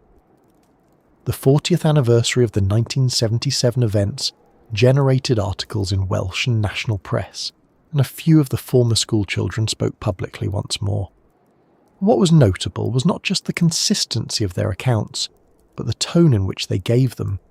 There was no performance of drama. no attempt to make the story larger than it was. Several of them described having spent decades not talking about it much, getting on with their lives, occasionally mentioning it when it came up but not defining themselves by it. They had been children who saw something strange one afternoon, and they had grown into adults who still believed they had seen something strange one afternoon, and they did not particularly need the world to agree with them. That quality, the quiet persistence of the account without escalation, is one of the things that investigators have consistently pointed to as a marker of credibility. The original drawings themselves became something of an artifact. They were not displayed in a museum or held in a national archive in any formal sense, but copies had been made and reproduced in books and articles over the years. Looking at them is a slightly unusual experience. They are children's drawings, uneven lines, simple shapes, the natural limitations of a 7-year-old's hand. But the consistency across them is genuinely striking. The same basic shape appears again and again, an elongated oval or flattened disc with a raised dome, sometimes with legs or a base structure, drawn in the way children draw things they have actually observed rather than imagined. There is no single dramatic detail that makes them remarkable. It is the repetition across independent drawings that gives them their weight. The broader legacy of the Broadhaven Triangle within British UFO research is significant. It became a reference case, one of those events that researchers cite when arguing that the UFO phenomenon deserves serious attention because it involves multiple unconnected witnesses, documented physical descriptions, official acknowledgement that reports were received, and a sustained rather than momentary pattern of events. Randall Jones, Pugh's work during the period had given the case a documentary foundation that most comparable events lacked, and the book he co-wrote with F.W. Holliday, The Defed Enigma, published in 1979, became a primary source for subsequent researchers. It was not a perfect document. Pugh had his own interpretive framework, and the book reflects the UFO culture of its era, but it contained detailed witness accounts that had been gathered close to the time of the events, and that gave it lasting value as a record. Nick Pope, who worked in the MOD's UFO desk in the 1990s and became one of Britain's most prominent voices on the subject, has referenced Broadhaven as one of the cases that shaped his understanding of the phenomenon's complexity. He was not involved in the original investigation. He was a teenager in 1977, but his later access to official files and his work with witness accounts gave him a perspective on how the case had been handled institutionally, and his assessment was broadly consistent with what the FOI releases eventually showed, that the official response had been procedurally adequate by MOD standards and substantively inadequate by almost any other measure. The village of Broadhaven itself carries the story lightly. The primary school still stands, and the field where the children reported seeing the craft is still there, though it looks like any other piece of coastal Welsh farmland. There is no monument, no official marker. Local people are aware of the history. It is hard to live in a small community and not be aware of the thing that made it briefly famous, but the relationship to the story varies. Some residents find it interesting, some find it embarrassing, and some simply regard it as part of the local texture, in the way that any community has its odd chapter. Tourists occasionally arrive with an interest in the UFO history, and the area has a gentle association with the subject that is neither aggressively promoted nor denied. The Western Telegraph, the local newspaper that had covered the events extensively in 1977, carried retrospective pieces at various anniversaries. The coverage over the decades moved from the original breathless reporting of a genuine local phenomenon to a more reflective tone, looking back at what had happened, speaking to witnesses who were now older, acknowledging that the events had put the area on a particular kind of map. The newspaper's original archive of 1977 coverage became itself a historical document, showing how the wave had been perceived in real time by the community it had passed through. What the passage of time did not do was resolve the central questions. The Broadhaven Triangle remains nearly 50 years on, an open case in the sense that no explanation has been offered that accounts for all of its elements satisfactorily. The silver suit theory, the misidentified military aircraft hypothesis, the mass suggestion framework. Each of these explains something. None of them explains everything. The school children's drawings are still consistent with each other. Rosa Granville's account is still on the record. The Coombs family's experiences at Ripperston Farm are still documented in Pew's files. The MOD's own records confirm that multiple reports were received from the area during the relevant period. These things did not become less true as the years passed. There is something worth noting about how the story aged compared to other UFO cases from the same era. Many of the high-profile UFO events of the 1970s did not survive scrutiny well. Witnesses recanted, investigations revealed hoaxing, photographic evidence was debunked, and what had seemed like compelling cases collapsed under examination. Broadhaven did not collapse. The witnesses held. The documentation held. The consistency of the humanoid descriptions across unconnected witnesses remained unexplained. The case did not grow in the telling. It did not accumulate new elements or expand into something grander than the original reports. It simply persisted in roughly the shape it had always had, with the same unresolved questions at its centre. That persistence is itself a kind of data point, though a difficult one to interpret. It could mean that the events were real in some sense that has not been satisfactorily explained. It could mean that the witnesses were sincere but mistaken, and that the very consistency of their accounts reflects the power of shared experience and community memory, rather than shared observation. It could mean something more complicated than either of those options, involving real phenomena misidentified in culturally specific ways, or genuine anomalies that current frameworks cannot accommodate. The honest position is that it is not possible to say with confidence which of these is true. What can be said is that the Broadhaven Triangle produced a body of witness testimony that has not been convincingly explained away, and that the people who experienced it have, for the most part, lived with their accounts quietly and without the need for external validation. The landscape around St Bride's Bay is unchanged in its essentials. The cliffs are still there, the fields still run down toward the water, the sea is still the same grey-green colour it has always been on an overcast Welsh afternoon. Ripperston Farm still exists. The Havenfort Hotel site is still there. Broadhaven Primary School still takes in children from the surrounding area. The physical places that anchor the story are all still present, which gives the Broadhaven Triangle an unusual quality among historical mysteries. It is not a place that has been built over or erased. You can stand in the field adjacent to the school and look at the same horizon the children looked at in February 1977, and the geography of the event is exactly as it was described. Whether that geography holds any further answers is another question entirely. The events of 1977 to 1979 happened in a specific time as well as a specific place, and time cannot be revisited the way a location can. The witnesses are older now. Some of them are gone. The investigators who worked the case most closely are no longer active. What remains is the record, the drawings, the statements, the newspaper coverage, the MOD files, the books written in the years immediately following the events. That record is what the story rests on now, and it is more substantial than most comparable cases can claim. And it is the record, finally, that raises the questions this case leaves behind. Not just about what happened in Pembrokeshire in 1977, but about what we can actually know about events like these, and what frameworks we have available for thinking about them honestly. Which is where the rational and the scientific come in, and where the story becomes not just a matter of who saw what, but of how we go about trying to understand it. So let us try to think about this carefully. Not to debunk, and not to confirm, but simply to lay out what the serious alternative explanations actually are, and to be honest about what each of them can and cannot account for.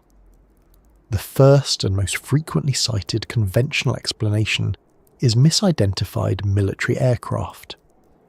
RAF Brody was an active NATO installation throughout the 1970s, operating as both a tactical airbase and a SOSUS listening station for Soviet submarine movements in the North Atlantic. The base was home to aircraft that were not always publicly acknowledged, and the surrounding airspace was used for operations that were not routinely advertised to local residents.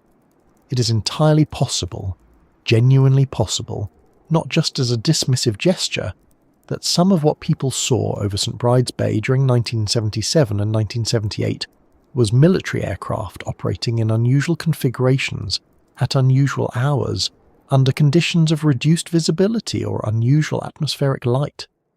Night exercises, low-altitude training runs, aircraft with unfamiliar silhouettes seen from the ground by people who had no reference point for what they were looking at. These are real things that happened in that area during that period. The Castle Martin range adds another layer to this. The MOD firing range at Castle Martin was and remains an active military site, and the Stack Rocks area nearby was not accessible to the public in the way that ordinary coastal land is. Activity near that area, whether on the ground or in the air, would not necessarily have been explained to local residents, and unexplained activity in a restricted zone tends to generate its own kind of speculation. Some of the lights reported over the bay, particularly those seen at a distance, are plausibly consistent with flares, aircraft navigation lights, or equipment being tested at the range. This is a reasonable thing to say. But here is where the military aircraft explanation runs into its limits.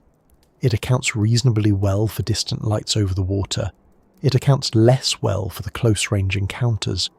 The school children at Broadhaven Primary School were not watching lights over the bay. They were looking at something in the adjacent field, close enough to describe a dome, a metallic surface, and a figure nearby. The geometry of that sighting does not fit a distant aircraft. Rosa Granville was not watching lights in the sky from her hotel window. She was describing two tall figures moving near a craft that had landed on the field adjacent to her property. A military aircraft does not produce two humanoid figures walking around in a Somerset field in the early hours of the morning. The explanation stretches to cover some of the evidence and then stops.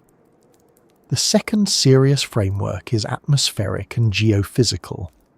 The Pembrokeshire coast, like other parts of the British Isles, has particular atmospheric conditions that can produce unusual visual phenomena. Plasma phenomena, sometimes called earth lights or tectonic lights, have been proposed as an explanation for UFO sightings in areas of geological stress, and there is genuine scientific literature on this subject, most notably the work of Paul Devereux and the Earthlights hypothesis developed in the 1980s. The idea is that stress along fault lines or in certain geological formations can produce luminous plasma phenomena that are genuinely anomalous, not aircraft, not stars, not conventional light sources, but real physical effects that have not been fully characterized. These phenomena can be bright, can move in ways that seem controlled, and can produce effects on nearby witnesses including disorientation and altered perception. This is an interesting hypothesis, and it is not without supporting evidence in other contexts. Some of the ball of light sightings over St. Bride's Bay could conceivably be consistent with something in this category. The bay itself sits in a geologically varied area, and it is not implausible that certain conditions could produce unusual luminous effects over the water. But again, the hypothesis runs into the same problem when it reaches the humanoid descriptions. Plasma phenomena do not have two tall figures in silver suits. They do not look through farmhouse windows. They do not produce consistent drawings by 14 school children showing a domed craft with a recognizable shape. The atmospheric explanation accounts for some of the light phenomena and essentially nothing else. Mass suggestion is the third framework, and it is probably the most psychologically sophisticated of the conventional explanations. The argument goes roughly like this. The Broadhaven Primary School incident created a template. Once the children's accounts were published in the Western Telegraph, and once the story began to circulate through the local community, other people began to interpret ambiguous experiences through that template.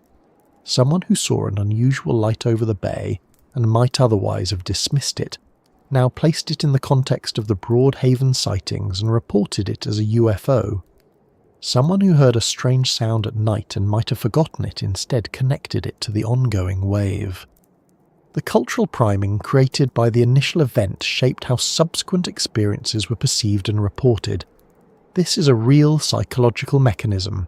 It is well documented in other contexts.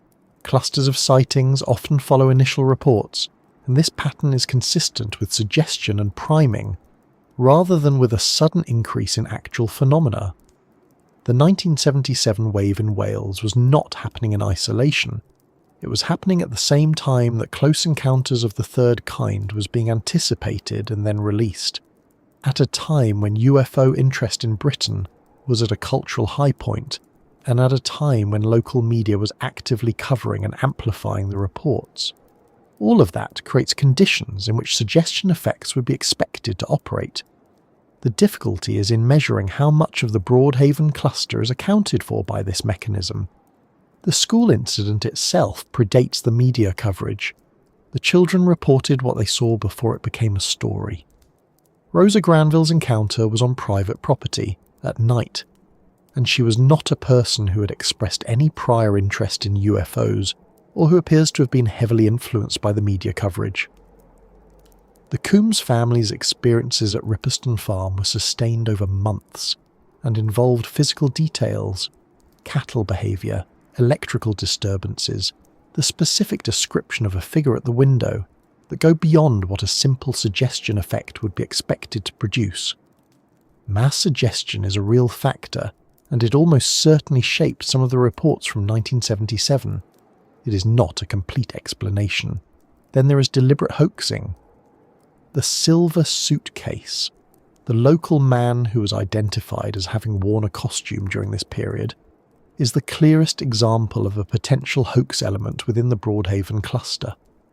And it is worth taking seriously, because hoaxing does happen, and because a single person with a silver suit and a willingness to wander around at night could plausibly account for more than one humanoid sighting if the geography was right and the timing worked out.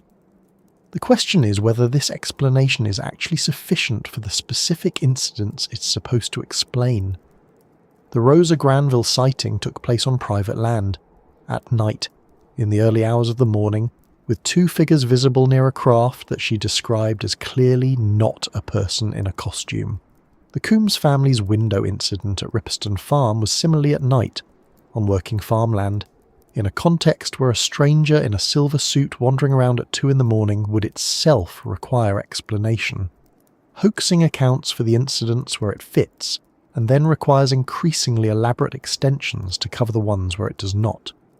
It is possible that more than one person was involved in deliberate staging, but the evidence for that is not strong, and the number and variety of witnesses makes a coordinated hoax difficult to sustain as a complete explanation. What is worth saying here is that the hoax hypothesis and the genuine anomaly hypothesis are not always cleanly separable. It is entirely possible that the Broadhaven cluster contained both real anomalous experiences and opportunistic hoaxing, that some people saw something genuinely unexplained and others took advantage of the heightened attention to create their own contributions. That kind of layered reality is actually quite common in sustained UFO waves. The 1977 reports from Pembrokeshire probably include authentic sightings, misidentified conventional phenomena, suggestion-shaped reports, and at least 1 or 2 deliberate fabrications, all mixed together in a way that makes clean separation retrospectively impossible. That is an uncomfortable conclusion, but it is an honest one. There is also the question of what investigators sometimes call the signal-to-noise problem. In any sustained wave of reports, the genuine signal, whatever is actually anomalous, gets surrounded by noise, reports that are triggered by suggestion, by a desire to participate, by misidentification, by hoax.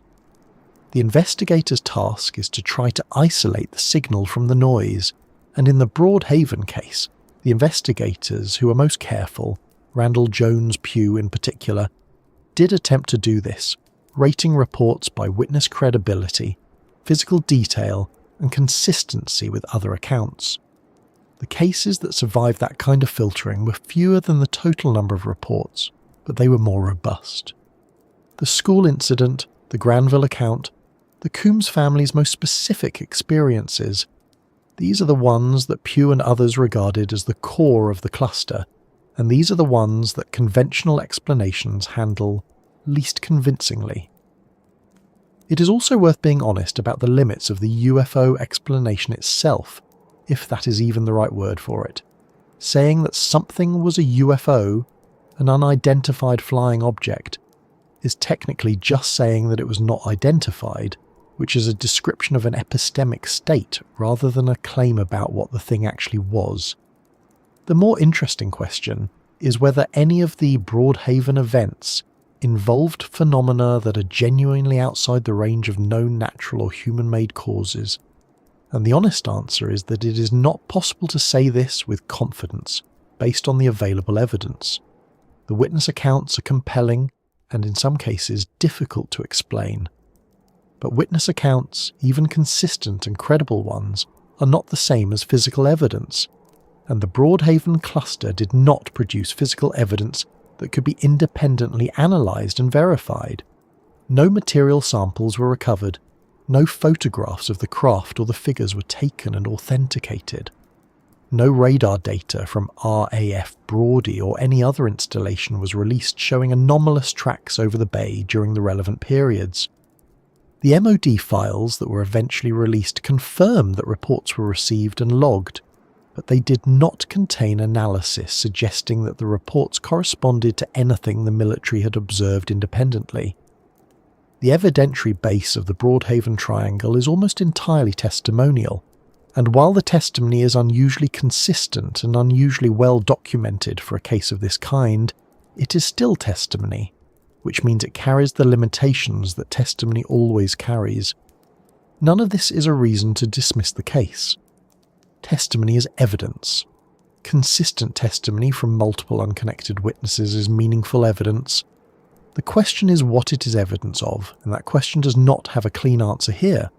What can be said is that the Broadhaven events produced witness accounts that have not been satisfactorily explained by any single conventional framework, that the investigators who examined the case most carefully were not able to resolve it, and that the passage of nearly 50 years has not produced new information that changes that situation. The rational and scientific approach to a case like this is not to force a conclusion in either direction. It is to acknowledge what the evidence shows, acknowledge what it does not show, and resist the temptation to fill the gap with either credulous acceptance or reflexive dismissal. The Broadhaven Triangle is a case that sits honestly in that gap.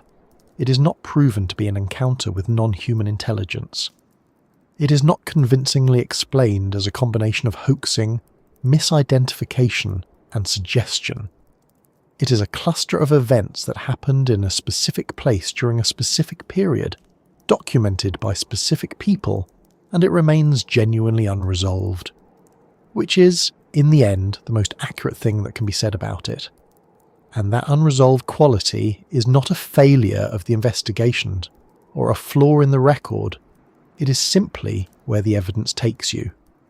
The landscape around St Bride's Bay does not offer any additional clues when you look at it today. The bay is the same, the cliffs are the same, the light on the water in the late afternoon is the same pale silver it has always been. Whatever happened here happened in a window of time that is now closed. What remains is the record, and the questions the record raises, and the fact that those questions have not yet found their answers. That is where this story has always rested, and it is where it rests still. And it is from that honest, open, unresolved place that the final reflection on Broadhaven can begin. There is a particular quality of light on the Pembrokeshire coast in the late afternoon that is difficult to describe to someone who's not seen it. It is not quite silver and not quite gold. It sits somewhere between those two things, spread across the water of St Bride's Bay, in a way that makes the surface of the sea look almost solid, almost like something you could walk across if you were not paying careful attention. The cliffs hold the light differently than the water does. They absorb it, turn it a shade of warm grey. and then the fields behind them catch it again and go briefly luminous before the sun drops further and everything settles into the quiet blue of a Welsh coastal evening. It is a beautiful place. It has always been a beautiful place. And it is strange, in a way that is hard to articulate, that this particular stretch of coastline, these particular fields and farms and small villages, this particular bay, became the site of one of the most concentrated and persistently unresolved clusters of unexplained events in British history. The school in Broadhaven is still there. It stands much as it did in February of 1977, in the same village, surrounded by the same kind of quiet that small coastal communities in Wales have always had. The field where 14 children said they watched a silver craft settle into the grass is still there too, adjacent to the playground, unremarkable in every visible way. You could walk past it without giving it a second thought. Most people do, but for those 14 children, who are adults now in their 50s, with their own lives and families and histories, that field is something they have carried with them for nearly half a century. Most of them have never changed their story. That is worth sitting with for a moment. When researchers and journalists revisited Broadhaven in 2009, and again in several subsequent years, they found something that does not always happen with cases of this kind. They found that the adult witnesses were not embarrassed. They were not evasive. They were not performing the careful distancing that people often adopt when they have decided that something from their past is better left alone. Several of the former schoolchildren spoke directly and without hesitation about what they saw, describing the same silver shape, the same dome, the same sense of something being present in that field that did not belong there. One of them said simply that he knew what he saw and that no one had ever offered him an explanation that satisfied him. That is not the language of someone who has been nursing a fantasy. It is the language of someone who saw something and has been waiting for a very long time for the world to catch up with him. Rosa Granville maintained her account until she died. She never sought attention from it, never built a career around it, never turned it into anything other than what it was, a thing that had happened to her in the early hours of a night in 1977 on the field beside her hotel. She described the two tall figures moving near the oval craft with the same specific detail every time she was asked. The featureless faces, the one-piece suits, the deliberate unhurried movement. She was a businesswoman, practical and grounded, and she seemed faintly irritated by the fact that the experience had attached itself to her life, in the way that it had. She did not want to be the woman who had seen something. She simply was. Pauline Coombs and her family eventually left Ripperston Farm. The sustained nature of what they reported, the lights, the figure at the window, the cattle, the television sets, the pervasive sense of being observed, had worn them down in a way that was visible to the investigators who spent time with them. Randall Jones Pugh, who knew the family well and visited the farm repeatedly, wrote about them with a care that went beyond the professional interest of a researcher. He seemed genuinely concerned about what the sustained attention, both from whatever they believed they were experiencing and from the investigators and journalists who followed, had done to them as a family. The Coombs case is one of the more uncomfortable threads in the Broadhaven story, not because the accounts are implausible, but because the human cost of the experience was real and visible, and has not resolved neatly into any framework. What endures about the Broadhaven Triangle, and it does endure in a way that many UFO cases do not, is precisely this human texture. The events of 1977 and the years that followed were not reported by anonymous sources or reconstructed from documents alone.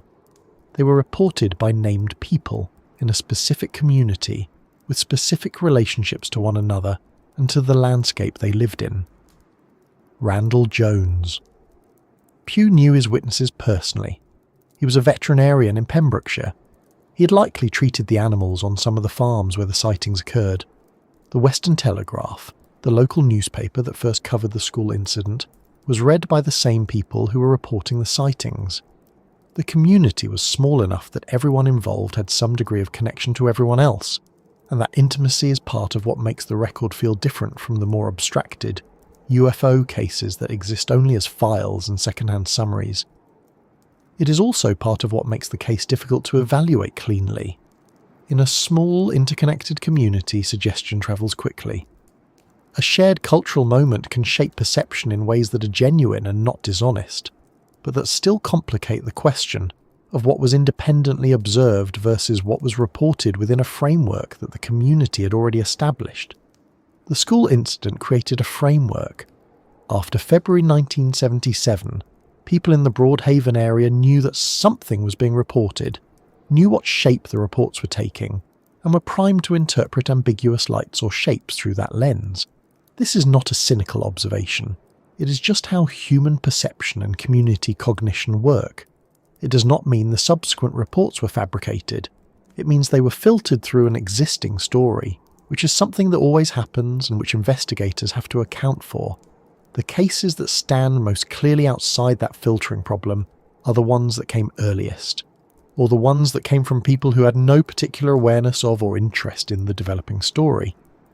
Rosa Granville was not a follower of the Broadhaven sightings. She was not looking for UFOs. She was woken by a light and went to her window and saw what she saw. The Coombs family's first experiences preceded the wider media coverage. The schoolchildren's sighting was the event that started the coverage, which means it cannot have been shaped by it. These are the cases that sit most cleanly at the centre of the record, and they are also the cases that have proven most resistant to straightforward conventional explanation. There is something worth saying about why a case like this one lasts. Not all UFO events become lasting parts of the record.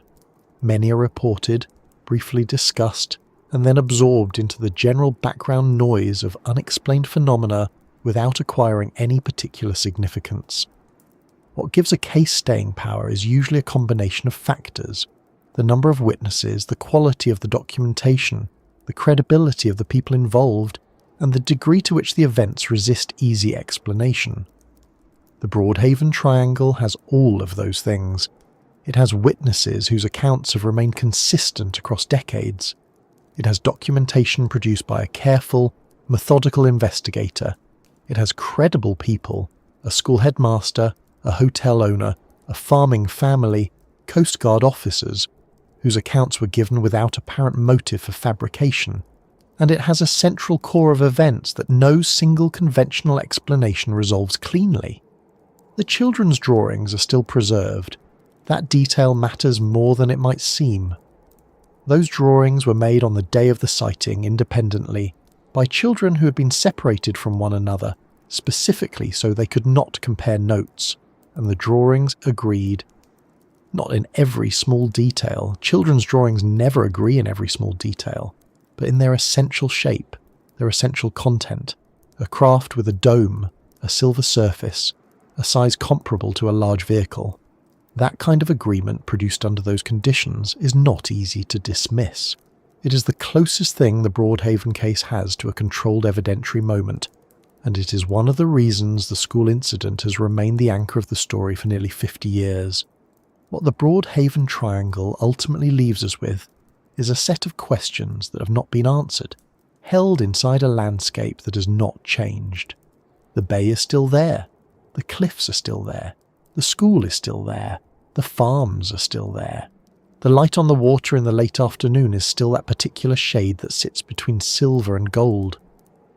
And the events of 1977 are still in the record, documented, cross-referenced, examined and unresolved. That unresolved quality is not a comfortable place to rest. We are inclined, as people, to want conclusions. We want to know whether the thing was real or not real, explained or unexplained, terrestrial or otherwise. The Broadhaven case does not offer that satisfaction. What it offers instead is something that is, in its own way, more honest. It offers a record of human experience, specific, detailed, carefully documented human experience, that points towards something that was present in that corner of Wales during those years, and that has not been accounted for. It does not tell us what that something was. It only tells us that the people who were there believed, and in most cases continue to believe for the rest of their lives, that they had encountered it. There is a version of intellectual honesty that consists of being willing to say that you do not know, and meaning it, without using that admission as a quiet way of dismissing the question. The honest position on the Broadhaven Triangle is not that it was probably alien craft, and not that it was probably all misidentification and suggestion. The honest position is that something happened here, that the record of it is more robust than most such records, that the conventional explanations are incomplete, and that the full explanation, whatever it is, remains out of reach. That is where the evidence takes you if you follow it carefully and without agenda. The coast of Pembrokeshire will continue to be what it has always been. Beautiful, remote, a little windswept. The kind of place where the sea and the land feel equally present, and the sky at night is genuinely dark. People will continue to walk the coastal path above St Bride's Bay, looking out at the water, not thinking about any of this. And somewhere in the archive, in the files that Randall Jones Pugh compiled and the MOD received, and the Western Telegraph published, and the researchers who came after them preserved, the accounts of 1977 will continue to sit, patient, specific, and open. That is perhaps the most fitting place for a story like this one to rest. Not with a declaration, not with a verdict, but with the record itself, intact and unresolved, in a quiet corner of Wales where the light does something unusual in the late afternoon, and the sea has been keeping its own counsel for a very long time. Thank you, genuinely, for spending this time here. If you have been listening from somewhere quiet tonight, from a room with a window, or a bed with the lights low, or somewhere out in the world where you needed something calm to carry you through, then I hope this did that. The Broadhaven Triangle is one of those stories I find myself returning to, not because it resolves into something satisfying, but because it does not, and because the people at the centre of it were real, and their experiences were real to them, and that feels worth honouring carefully. If you have thoughts about this one, or if you know the Pembrokeshire coast, or if you simply want to say where you were listening from tonight, the comments are always open, and I read them more than you might expect. If this is the kind of thing you come here for, subscribing means you will not miss what comes next. And what comes next, as always, will be worth the quiet. Sleep well, wherever you are,